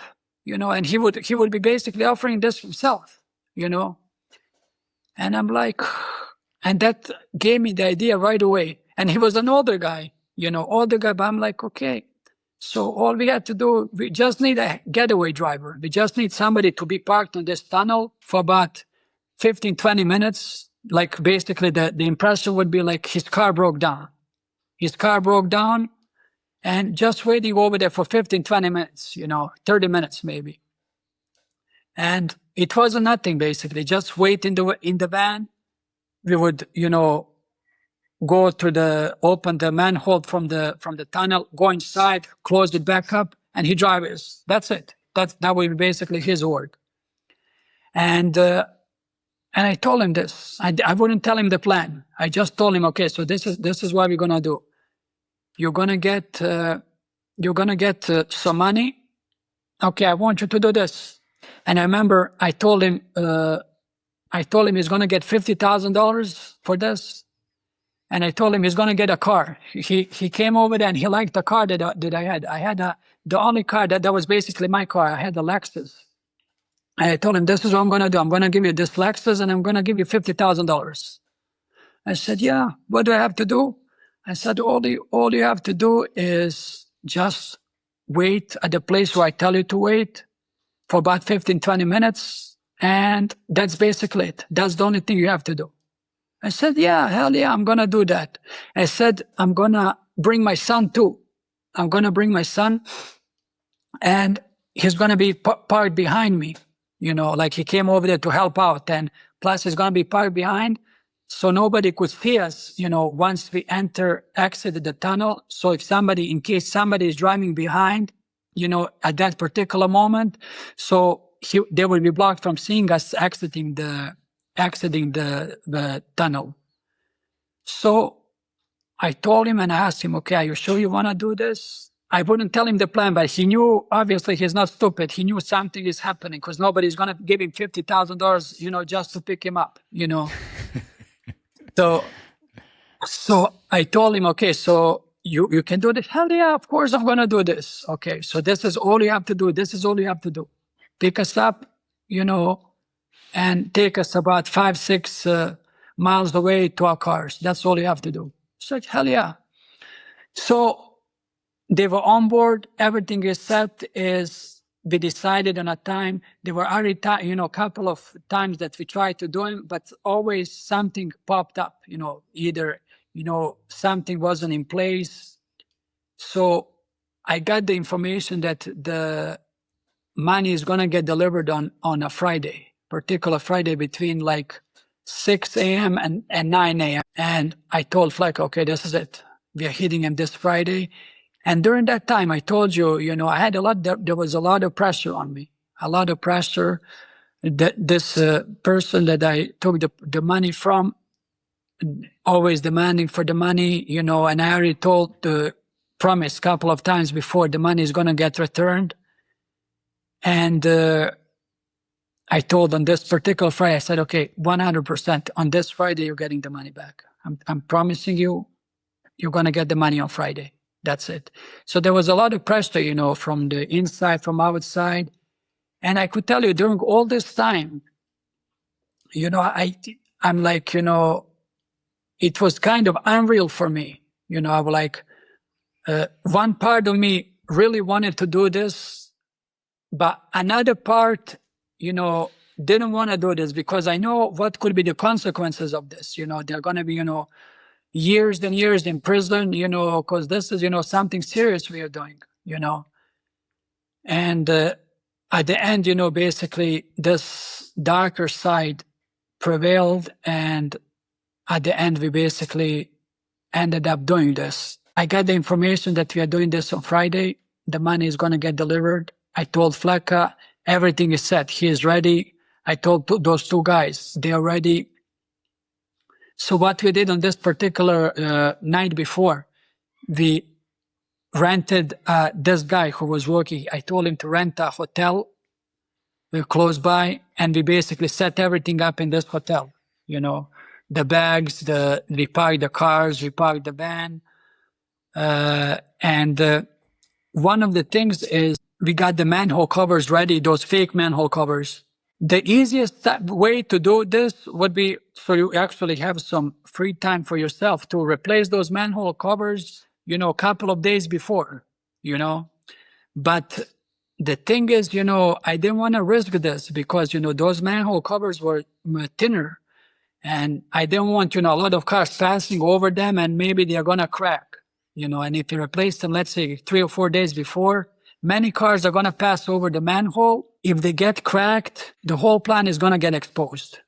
So the plan was basically what we are going to do is we're going to replace those manhole covers the night before, basically a couple of the night before the heist. We went back to the hotel, and I know, during any type of planning, always, and I learned this the hard way as well. Something could go wrong, and I'm thinking, and my biggest concern was this: if we get the money, getting the money, that was the biggest one. I just don't want them, if they have extra escort from the back, like this guy told me, he said that they're gonna have escort because they're gonna have extra money this particular day. And I'm thinking, if this guy from the back, I told you, civilian car is gonna be trailing, we're gonna neutralize those guys where at the truck, where the money's at. But I'm thinking if this guy behind, starts shooting or something, there's gonna be no problem. So that was the biggest concern of mine. So if we get the cash, everything's gonna be good. And second concern was this: because the police station is close, very close, they're gonna be over there, in the matter of minutes. And I'm thinking, if they block our way to the manhole, where we can actually have access to the manhole, like police or something, now there's gonna be a big problem. Okay, now everything is set. We have the money, but we don't have access to the manhole because police blocked it. So we had a backup plan. Plan B was basically we parked 2 cars about 5-6 miles away.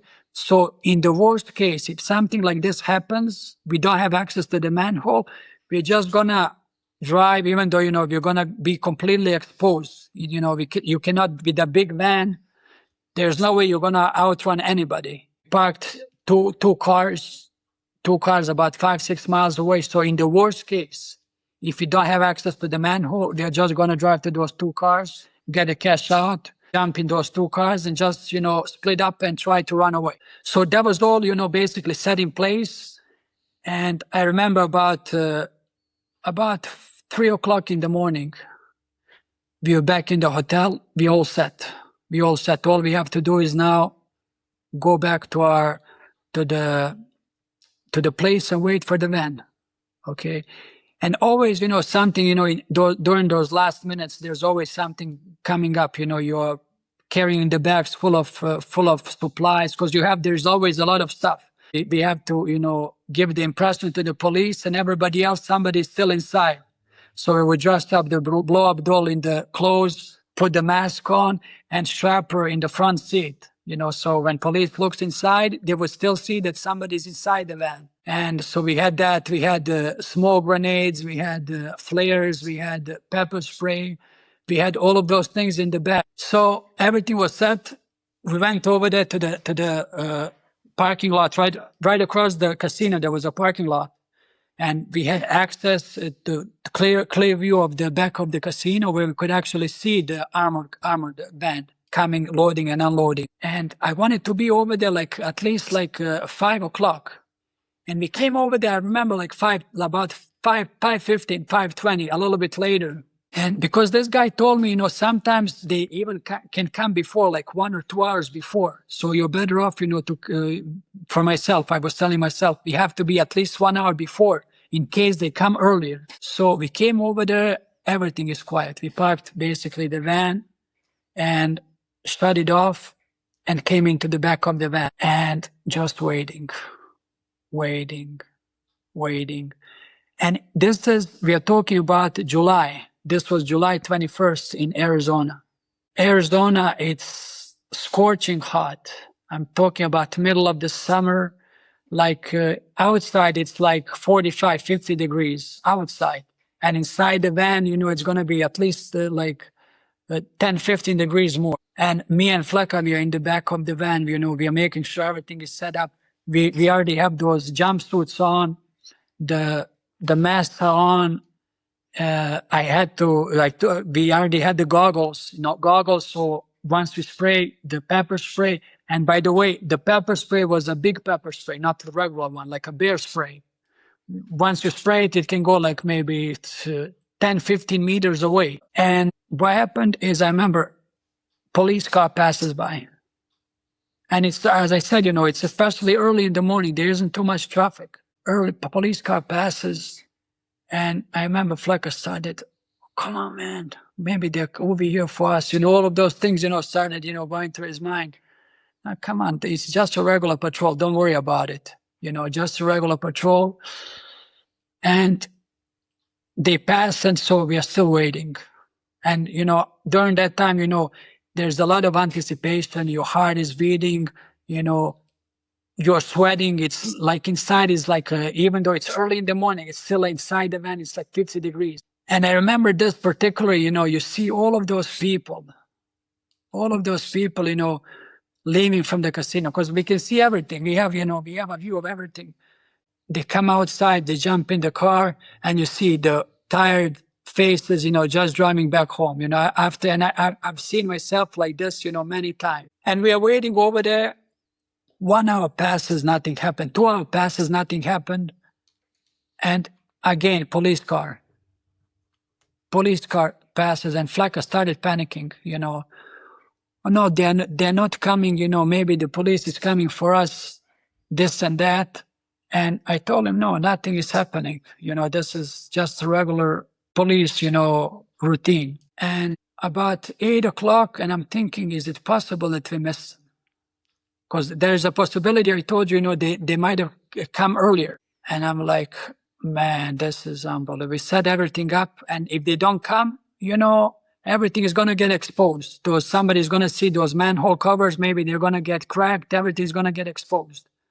And we already had I forgot to mention that we already placed the ATV.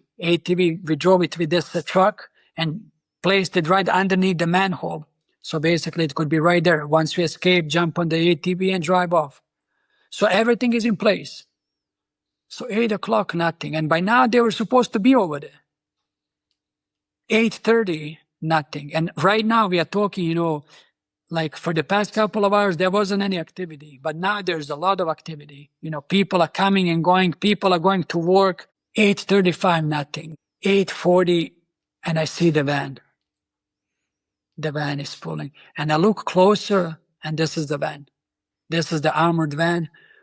They pulled inside the parking lot, and right behind them, exactly the same like this guy told me, there's a civilian guy, and I could see inside, the security. Both of us jump up. I jump into the driver's seat, turn on the car. So you only had about maybe 40 or 50 seconds while they are outside of the van, loading the money onto the cart, and before they go inside the casino. So about 40, 50 seconds. So as we are driving over there, I see they are still in the van. They're still in the van. I'm like, I cannot just park behind them because they're never going to come out. It's going to be suspicious, very suspicious. So what I did is I turned right to buy some time. And as we turned right, I already saw this extra escort park the car, and he comes out and he starts walking towards us. And I see the big gun on his hip. And Flacco, I remember Flacco is like, oh man, this guy is going to shoot us from the back. We got to be, I don't know if he can do this. He started doubting and saying all of those things. And I'm like, everything's okay. We already, we are doing this, it's going to be done. So I slowly made one circle around the parking lot. And about 20 or 30 seconds later, I came back onto this same road. This time I see the van, both of the doors are open, side doors open. And I see, they're unloading the bags of money. And I'm like, this is it. We're about maybe 100 meters behind them. 100 meters behind them, I'm like, this is it. And then I sped up a little bit, to drive faster. And I told Flacco, this is it. About 5-6 seconds right before we hit them, I remember Flacco, I'll never forget this. Don't stop. This guy is gonna shoot us from the back. Don't stop. Let's go. And I'm like, this is it, man. I'm doing this. We're not abandoning this right now. Like 5 seconds before. And remember, I just, parked right behind the van, stopped like maybe 1 meter away from the van, took the goggles off, put them over my eyes, grabbed the pepper spray, jumped out. And as soon as I jumped out, I just sprayed everywhere. And what happened is they just run away. Those guys just run away. And I remember this, the driver in the van, he started, looking over his seat because those side doors were open and I could clearly see him. So I remember this because he was trying. I remember because they had a shotgun inside the van as well. So he was trying to grab something, and I ran in front of the van, and I just sprayed everything, in front of the van, and all this, AC and everything starts sucking the pepper spray inside the van. And there's nobody basically. It's the money is already loaded onto the card because they already loaded it onto the card. And this driver, he seen what's happening. He just stepped on the gas. He stepped on the gas, and doors are flapping. The bags of money are falling out of the van, and like he just, sped off. And it's only me and the card. Nobody, and there's already basically a big pile of cash on the card. And I'm like, that's it. I grabbed the cash or money, pulled it like maybe 5-6 meters back to our van. And during that time, Flecka opened the door for me. He was stuck inside the van all this time. He opened the doors for me and said, yeah, we got it. I pulled the money inside, just, tossed it inside. And it was like maybe 5-6 bags. And those bags are holding hundreds and 20s. So 5-6 bags, we put them inside, close the doors, jump back inside the van, and those bags are holding hundreds and 20s. So 5-6 bags, we put them inside, close the doors, jump back inside the van, and just started driving. And I'm like, it's still not over, man. We gotta get away. We gotta get away. Once we get away, it's over. And I remember we were slowly, I'm just driving slowly, nothing even fast. And everybody from the, around started gathering, and looking at us. Everybody's looking at us. What happened, things weren't clear. So already in the distance, I could hear the sirens. They started getting closer and closer. And I remember Flecka is all excited, screaming, this is it. And I told him, as I was driving, get ready, take your jumpsuit off, get the smoke grenades ready, get ready, everything, We parked, I came to this intersection, and I remember this, I looked at the back, and I could see a big yellow, like orange cloud of like cloud, and people around it. When I sprayed this pepper spray, there was a cloud, orange cloud of this pepper spray. And I remember Flecka screaming in the back, you missed it, go back. And because we need to line up the van with the back of the manhole. So I remember I backed up a little bit and maybe go back, maybe half a meter or so. And he said, stop. I put the car back in the parking. And I remember we had a bottle of gasoline. Bottle of gasoline. And I started, spraying with this gasoline everywhere because I wanted to burn everything we had inside, all the evidence, everything. I remember I strapped this doll to make sure everything is looking real. What was happening is, from all sides, there was, police sirens from the left, from the right, and they're coming closer and closer. And I'm like, it doesn't matter. We want them to come here. That's the whole point. We want them to come here. They're going to be thinking, our van broke, and that's it. I told Flecka, deploy the smoke grenades, because we wanted to deploy smoke grenades, toss them underneath the van so nobody could see us. There would be a lot of smoke, and nobody would see us when we actually descend into the manhole. And I'll never forget this. I'm doing my work, and Flecka screamed on the back, I cannot open it. I cannot open it. I'm like, what? You can't open? And I remember I just jumped from my seat. I came over there. He said, I cannot open the manhole. And I'm like, man, what do you mean you cannot? I look down. Let me try. So I remember I took we had this fake AK-47. I pulled it down, tried to pry it open. I tried a couple of times. I remember I broke it off. Once I took it, I broke off the tip of the gun. And I'm like, man. And I looked at the manhole very, very carefully, and I've seen what happened. I told you earlier that the manhole was overlapping by slightly, maybe half a centimeter or so.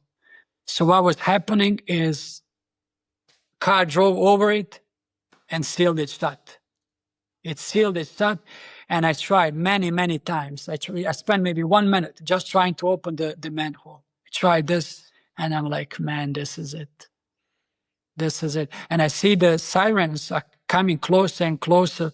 And now, okay, I jumped up. Okay, it's still not over. We have the cash. All we have to do is, plan B. We have to switch to the plan B. We got to go back, try to get our getaway cars. If we get to our getaway cars, we are home free. That's it. So all we had to do is go right towards the direction of our getaway cars. If you go over there, that's it. But from the direction I could already see police cars in the distance, maybe about half a mile away. About 2 or 3 police cars just racing towards us. And I'm like, man, we cannot go this way. Police sirens on the left, police sirens behind us. The only place I didn't hear police sirens is in front of us. So that's basically what I did. I just decided to drive just straight up. During that time, I just, drove like, very, very, high, excessive speeds, recklessly. Police chopper is already in there. Within the next 3 or 4 minutes, police was already on top of us with the chopper. I was driving so recklessly, like to the city, like 80, 90 miles an hour, going over the holes, over the curbs, over everything. And at one point of time, police started chasing me. They were chasing me, many police. And at one point of time, and I read this in the police report later after I was arrested, the chase was so extreme that they had to call off the chase. They ordered all the police who was chasing me to stop the pursuit. And after like maybe 20 or 30 minutes of this chase, all of a sudden, I see there's no police around me. No police, there's nobody. And I'm like, maybe we really got away from them, But what happened is that I'm thinking, okay, so we are good. All we have to do right now, go to the cars and we're going to be home free. As I was going over the curbs, over the holes, over everything, I punctured the radiator in the van. Okay. And the van, started overheating, started losing power and smoking. There was smoke everywhere. I'm like, man, this is it. Now there's no way we're going to get to our getaway cars. Now we have to, do something else. So I just parked in this parking lot and I told Flecka, okay, get away, get the cash and do not get caught. Whatever it is, do not get caught. And he opened the doors and started running. And I stayed inside for maybe 15, 20 seconds more to clean everything up, from the fingerprints, everything else that we could leave. Because the plan was obviously to burn everything, but I didn't want to burn this because this was right in the parking lot. So I just cleaned everything up. After like 15, 20 seconds, I took off my jumpsuit and stormed outside. And I made maybe 30 or 40 meters and one car on the side. Civilian car, not even police car. And it almost hit me. I slid over the hood and I could see from the police officer, civilian police officer came outside of this truck. And I jumped over one wall. I jumped over another wall and I could see sirens again all over, closing in. Adnan, have you got any money at this point? Have you got a sack of money? No, Flecka got, because we put all the money in one bag. Okay. And Flecka already had the money. I told Flecka to grab the money and run away. And I'm going to stay in the van and clean all the evidence for 15, 20 seconds, what I can. And what happened is I already jumped over, one fence, another fence. I jumped onto there was a small, building. I managed to climb on top of it. And I told you, I could hear police sirens all around me. I already see, a couple of choppers, helicopters on top of me. And I'm like, and I remember this. I climbed on top of this building and I turned around and I could see Flecka. Flecka's already on the ground, bag of money next to him. And there's like 6, 7 police officers, holding him at the gunpoint. And I look at this, I'm like, man, this is it. And I'm like, okay, so maybe there's still a way for me to escape from here. So I jumped down from this building jumped over another fence, and I found myself into some pool, and it's full of old people. You know, I remember I just briskly walked inside this building. I walked out. I found the restroom. I went inside the restroom, and I just started washing my face because everything was burning. When I walked into this cloud of pepper spray, a lot of pepper spray was all over me. And I remember this, as I was washing myself up, police all around me, police sirens. I could hear helicopters, basically blaring, on top of me, like at least at this time, like 4 or 5 helicopters, police helicopters, news media helicopters. And I'm thinking about there's no way for me to get out. And I remember this at this particular time, basically at the moment, I'm praying and asking for a miracle. After I watched everything, I'm stuck in this place. And remember this, God, if you get me out of this position right now, I promise you I will be doing all the things that you ordered us to do. And I'm going to abstain from all the things that you prohibited us to do. And one of those things was obviously gambling, And right at that moment, just couple of minutes away, my heart was beating. I was, a lot of stress, adrenaline, everything. And something, some kind of calm washed over me. And I was like, when I stepped out of this restroom, I'm like, everything is cool. Everything was cool. And I remember this, right across the bathroom, there was some kind of laundry room. And I walked inside and I just found a white shirt. I just put the shirt, put it over me. And I'm like, so I look nice and neat, clean. And at this time, everything is, even though everything is falling apart on the outside, everybody's chasing me, police is chasing me. I'm like, I felt unbelievably calm inside. So I walked inside this, there's a big dining room, and inside I see like 6 or 7 old people, they are basically crouching by the window and they're looking outside. Nobody's even paying attention to me. And later I found out this place was basically an old retirement home. And I couldn't find myself at the worst position, especially to stand out, the youngest person inside, like 70 years old, and like, what am I going to be doing over here? So I remember asking one of those people, what is going on outside?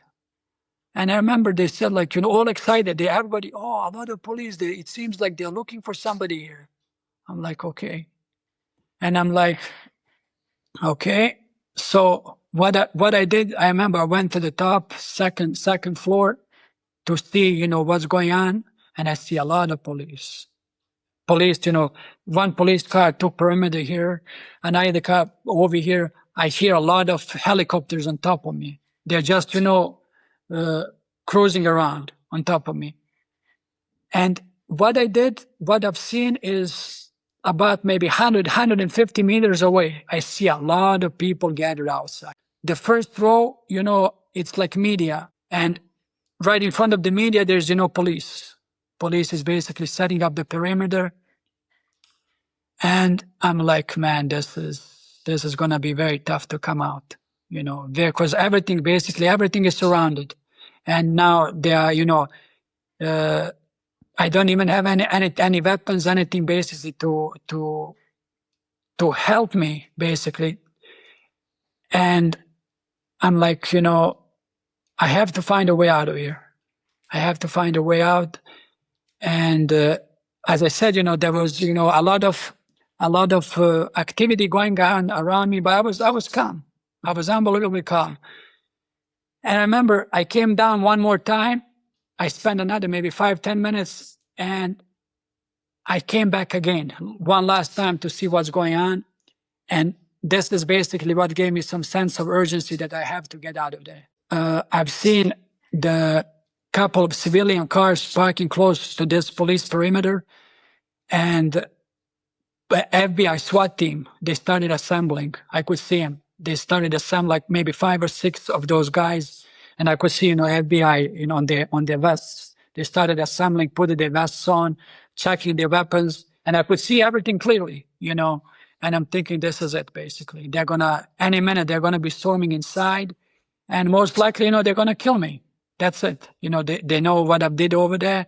They might be thinking that I'm holding those people hostages, and that's it. And I'm like, I got to find a way to get out, before they come in. On the back of this dining room, there was a patio, okay? And I stepped outside, and it's a small patio, maybe, I don't know, maybe 10, maybe 20, 30 or 40 square meters. And there's the hedge about maybe 1.5, maybe 2 meter tall hedge. And right next to the hedge, there's one police officer with a car. He's outside and he's guarding perimeter. On the right, I see a lot of other police officers, over here police officers, and I see a lot of radios, chirping. And I'm just paying attention to this police officer. He's like maybe 20 or 30 meters away from me. I'm just looking at him, but he's basically I'm facing his back. He's not, even looking at me. And this is what happened, okay? This guy is the police officer is looking at the building, and I've seen one guy, just regular guy. He probably lives in one of those apartments inside. He comes outside, and he started walking, like nothing, He's seen some kind of commotion outside, and like the rest of the people, he want to see what's going on. So what happened is, this guy started walking, and this police officer is just looking at him, and he doesn't see this police officer, okay? And he started walking normally, and about maybe 150 meters away on the parking lot, there's about 4 or 5 police officers walking, just, searching, and holding, perimeter over there. And this guy is walking like nothing happened, normal. And the guy is all tatted up, tattoos everywhere, short. He's, it's middle of the summer, just having a short sleeve shirts. And what happened is, the guy is about to turn the corner, okay? And he seen those 4 police officers. And the moment he saw those officers, I don't know for what reason, he just turned around and started walking back. And this police officer is watching everything, This police officer is close to me. And right away I could see he got on the radio, and all those 4 or 5 police officers, they started running. They started running towards this place. This police officer started running towards this guy.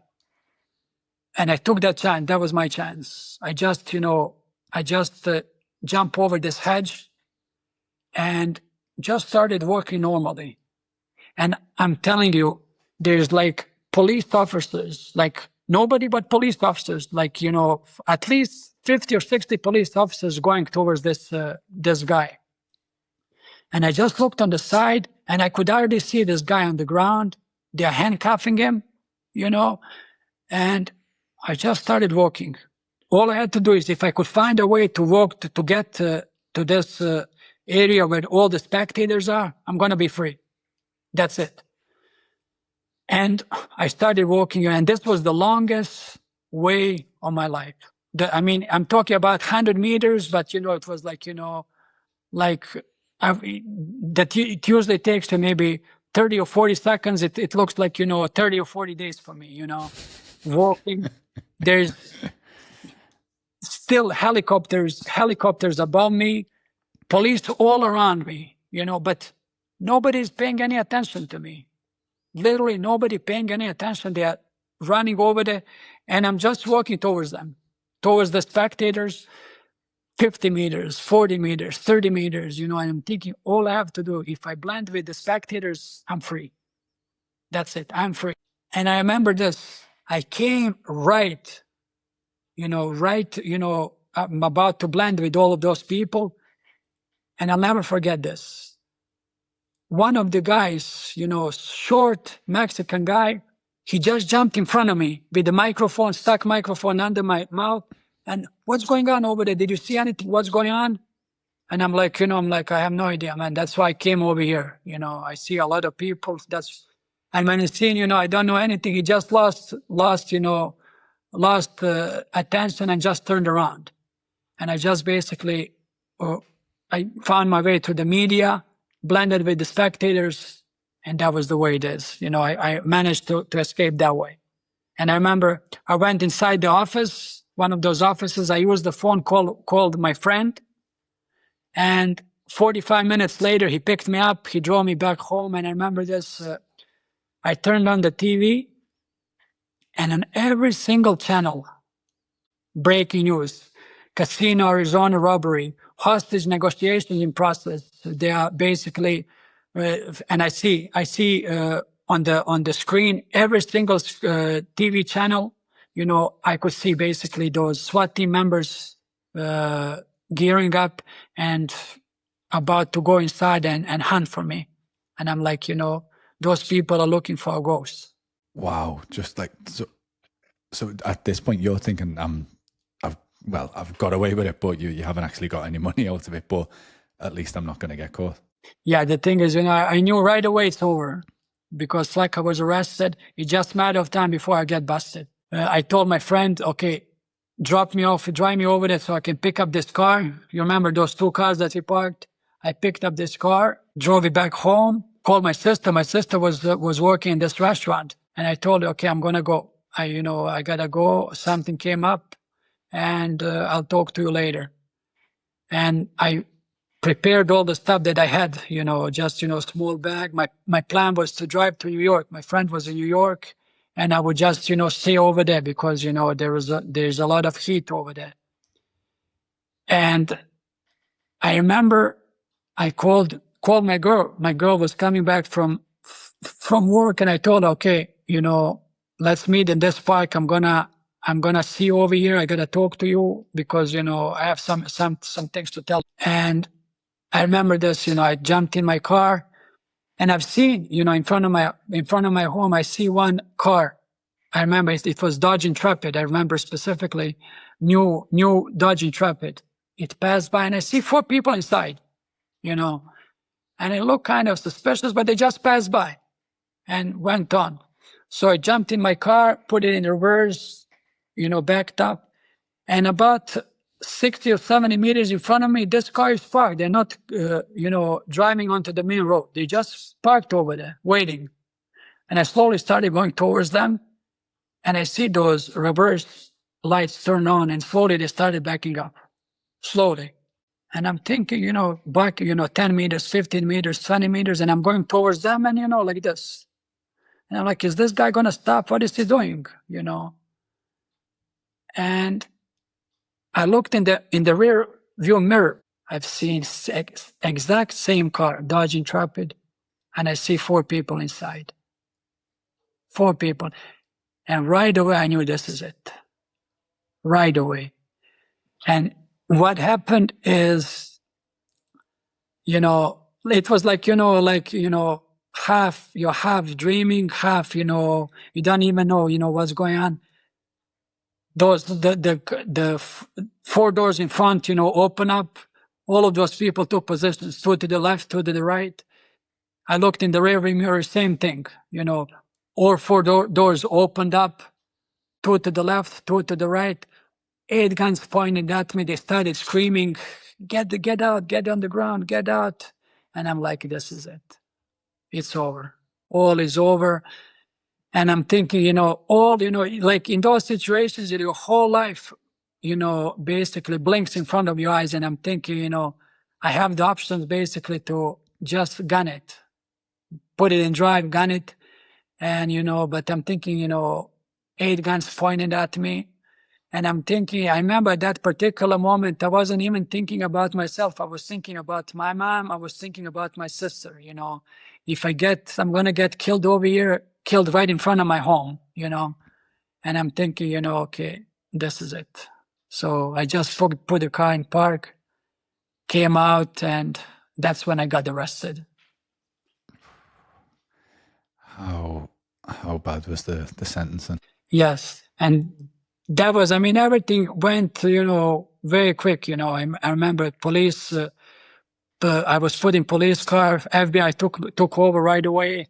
FBI took me to their headquarters, and right away they started talking to me. They said, okay, so your life is right now in your hands. Now, if you work with us, you can help yourself. If not, it's going to be very difficult for you. I was one of the last ones who got arrested. And they already pieced everything together. They started, one of the first things they started asking is, like, who was providing your information, inside information? I said, there's nobody. It was me, because Flecker was already arrested. Me and Kim, we were doing it, and that's it, nobody. A couple of days later, 2 FBI agents came to see me right away. They said, okay, look, we know somebody was providing you the information. Okay. We knew that, there's no way you could have found out how their procedures, how many guards, how much money, what time are they going to be coming? So who was providing the information? And I told them, this is it. It was only me and Flecker. There was nobody else. Once they pieced everything together, once they found out those two other guys are Getaway drivers, once they got arrested, once they found out about the tunnels, once they found out about the tunnels, it exploded everywhere. Because, it wasn't just like armored car robber, like it's happening, most of the times. It's just, basically we planned and organized this for a long, long time. And once they made a press release, it exploded everywhere. I'm talking about the news media, USA Today, Wall Street Journal, on CNN, on all of those media, they started reporting this. And I'm like, this blew up, everywhere, way more than, I expected. Wow. Like, how long are you waiting to go to sentencing, and what's happened there? For about, I told you, they tried to get this guy for about 2 years. For about 2 years, they tried, to get the information from me about this guy. And I told him, in the beginning, I told him, there's nothing to talk about. I'm going to be taking this case to trial. And that's it. Those 2 officers came to me and they said, look, man, with this thing, you're facing a life sentence, and you work with us, you help us out, and we're going to help you out. We're going to talk to the, prosecutor, and you're going to get a much favorable sentence. And I already told him, there's nothing about it, talk to my attorney. And they said, okay, no, look, talk to your attorney, see what he said. Whatever we are telling you, you're probably thinking we are lying, but, you're facing a life sentence. And, it was my first time, dealing with those people. And, I'm most thinking, they're lying to me. So the next day, my attorney came and I told him about that, and I told him, basically, they said I'm facing a life sentence because of this, this and that. And my attorney said, yes, they weren't lying. They're telling you the truth. Most likely you're facing a life sentence, but most likely you're not going to get it because it's your first time. You don't have any criminal history, and most likely judge is not going to give you life. But they're right. You're facing up to a life in prison because of this. So that was basically for about 2 years. I was like that, basically, going back and forth to court, going to, preparing for trial and everything. And after this, after 2 years, I was sentenced to 17 and a half years. And Wow. And highest sentence after me was about 6.5 years. Was that And Flecker? the only reason, yes.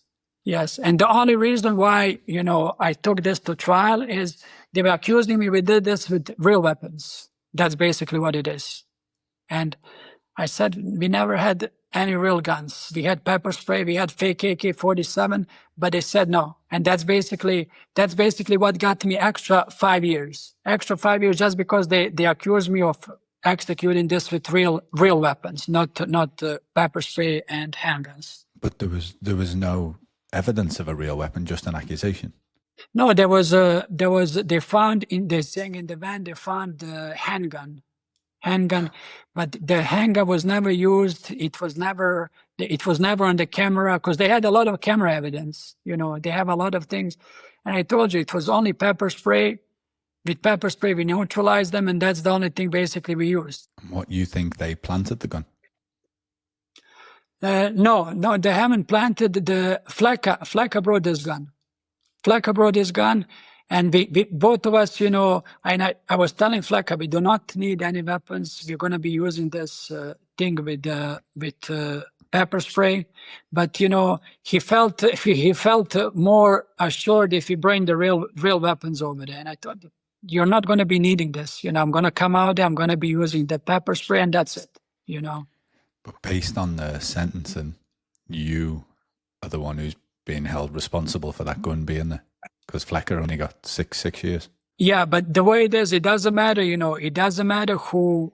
If same thing, like they have laws. If I'm the getaway driver, you're involved in a shooting, and if you kill somebody, I'm gonna be charged with murder as well. It doesn't matter if I didn't have anything to do with it. I'm gonna be charged with the same crime.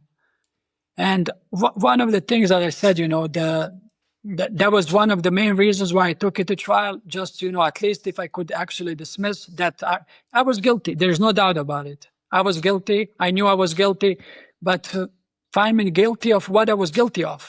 Don't put pressure on me to work with you, where I have to actually be pressured to work with you and snitch on somebody.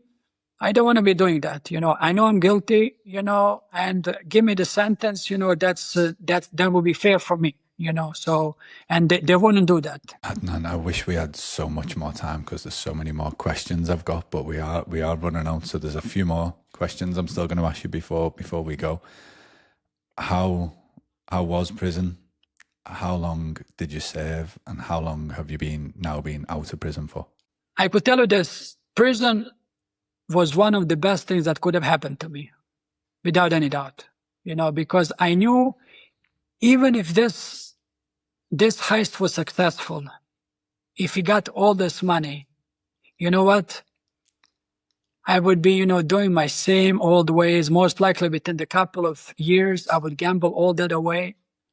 And the next time I would most likely plan and organize another heist that's going to be bigger, bolder, and maybe during this heist somebody's going to get hurt, killed, and I know I would end up back in prison, and this way, I reached the very bottom where I lost everything, including my freedom, and it was a reset for me. I learned my lesson, and this was one of the ways to actually reflect during those 15 and a half years that I spent in prison. To reflect, and most importantly, get closer to God.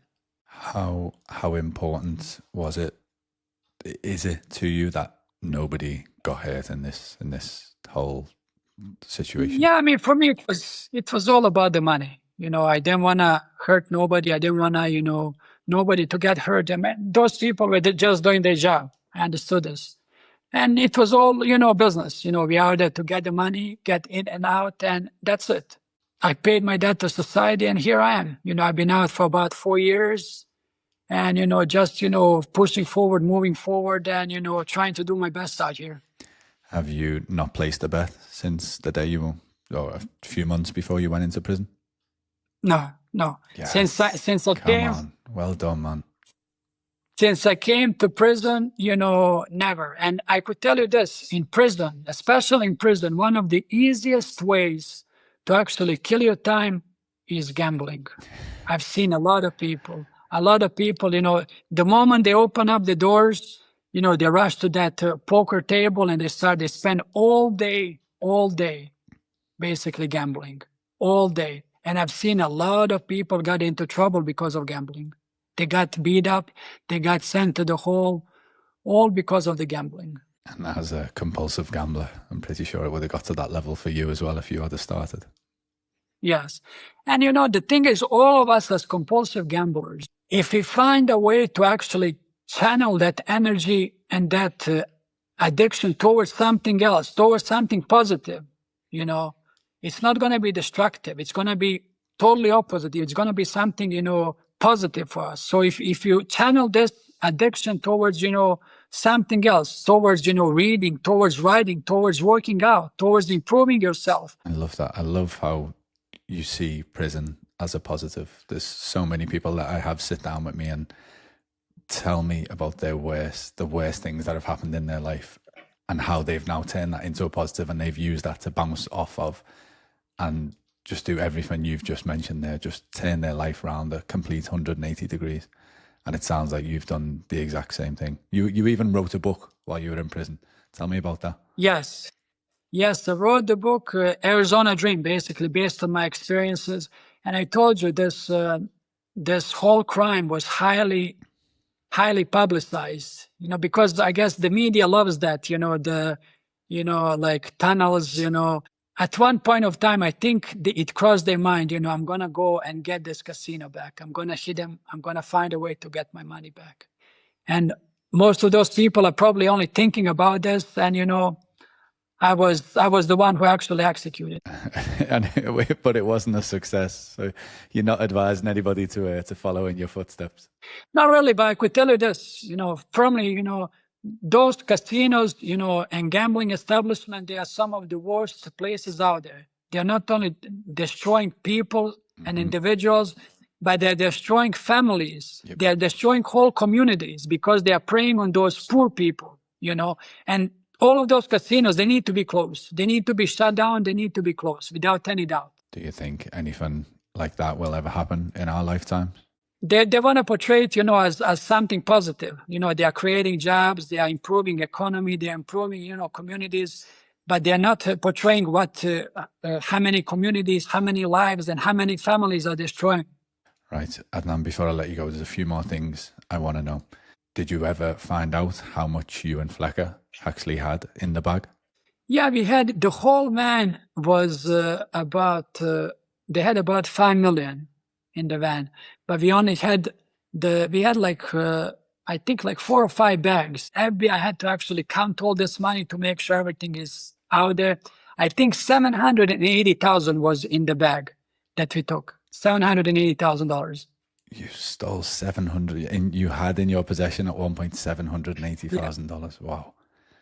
Yeah, I mean, we were supposed to have, a couple of million, but all of this, happened the way it is, but in the report it says 780,000. Flecker, what's your relationship? Do you have a relationship with him after what it sounds like he completely turned and gave up all the information when he got caught? Yeah, but still, I mean, whatever happened in the past, that's the way it is. I'm not, holding any grudges or anything, but we still talk. He's in Austria right now. The thing is, what happened in the past, it happened in the past. That's the way it is. It sounds like I already know. It sounds like everyone watching already knows the answer to this question, but I'd like to finish the episode with this question. Adnan, do you regret your addiction? No, not really. Not really, because I know I had to go through what I did to go through to be the person who I am today. I believe the exact same thing. Had to go through all that pain and misery, had to lose all of that money as an investment to become the best version of myself that I now am. Yes. Brilliant way to finish. Adnan, thank you so much for your story today, mate. Thank you for joining me, and thank you for giving me so much of your time. Yes, Daniel, thank you very much. You've been a wonderful host. Thank you very much. Amazing. Guys, anyone wants to find out more about Adnan's book, check the video description out below. There's going to be a link to it there. And the video on the screen right now is another amazing guest that I've had on the show, sat down and discussed their story with. Click that video and I will see you over there.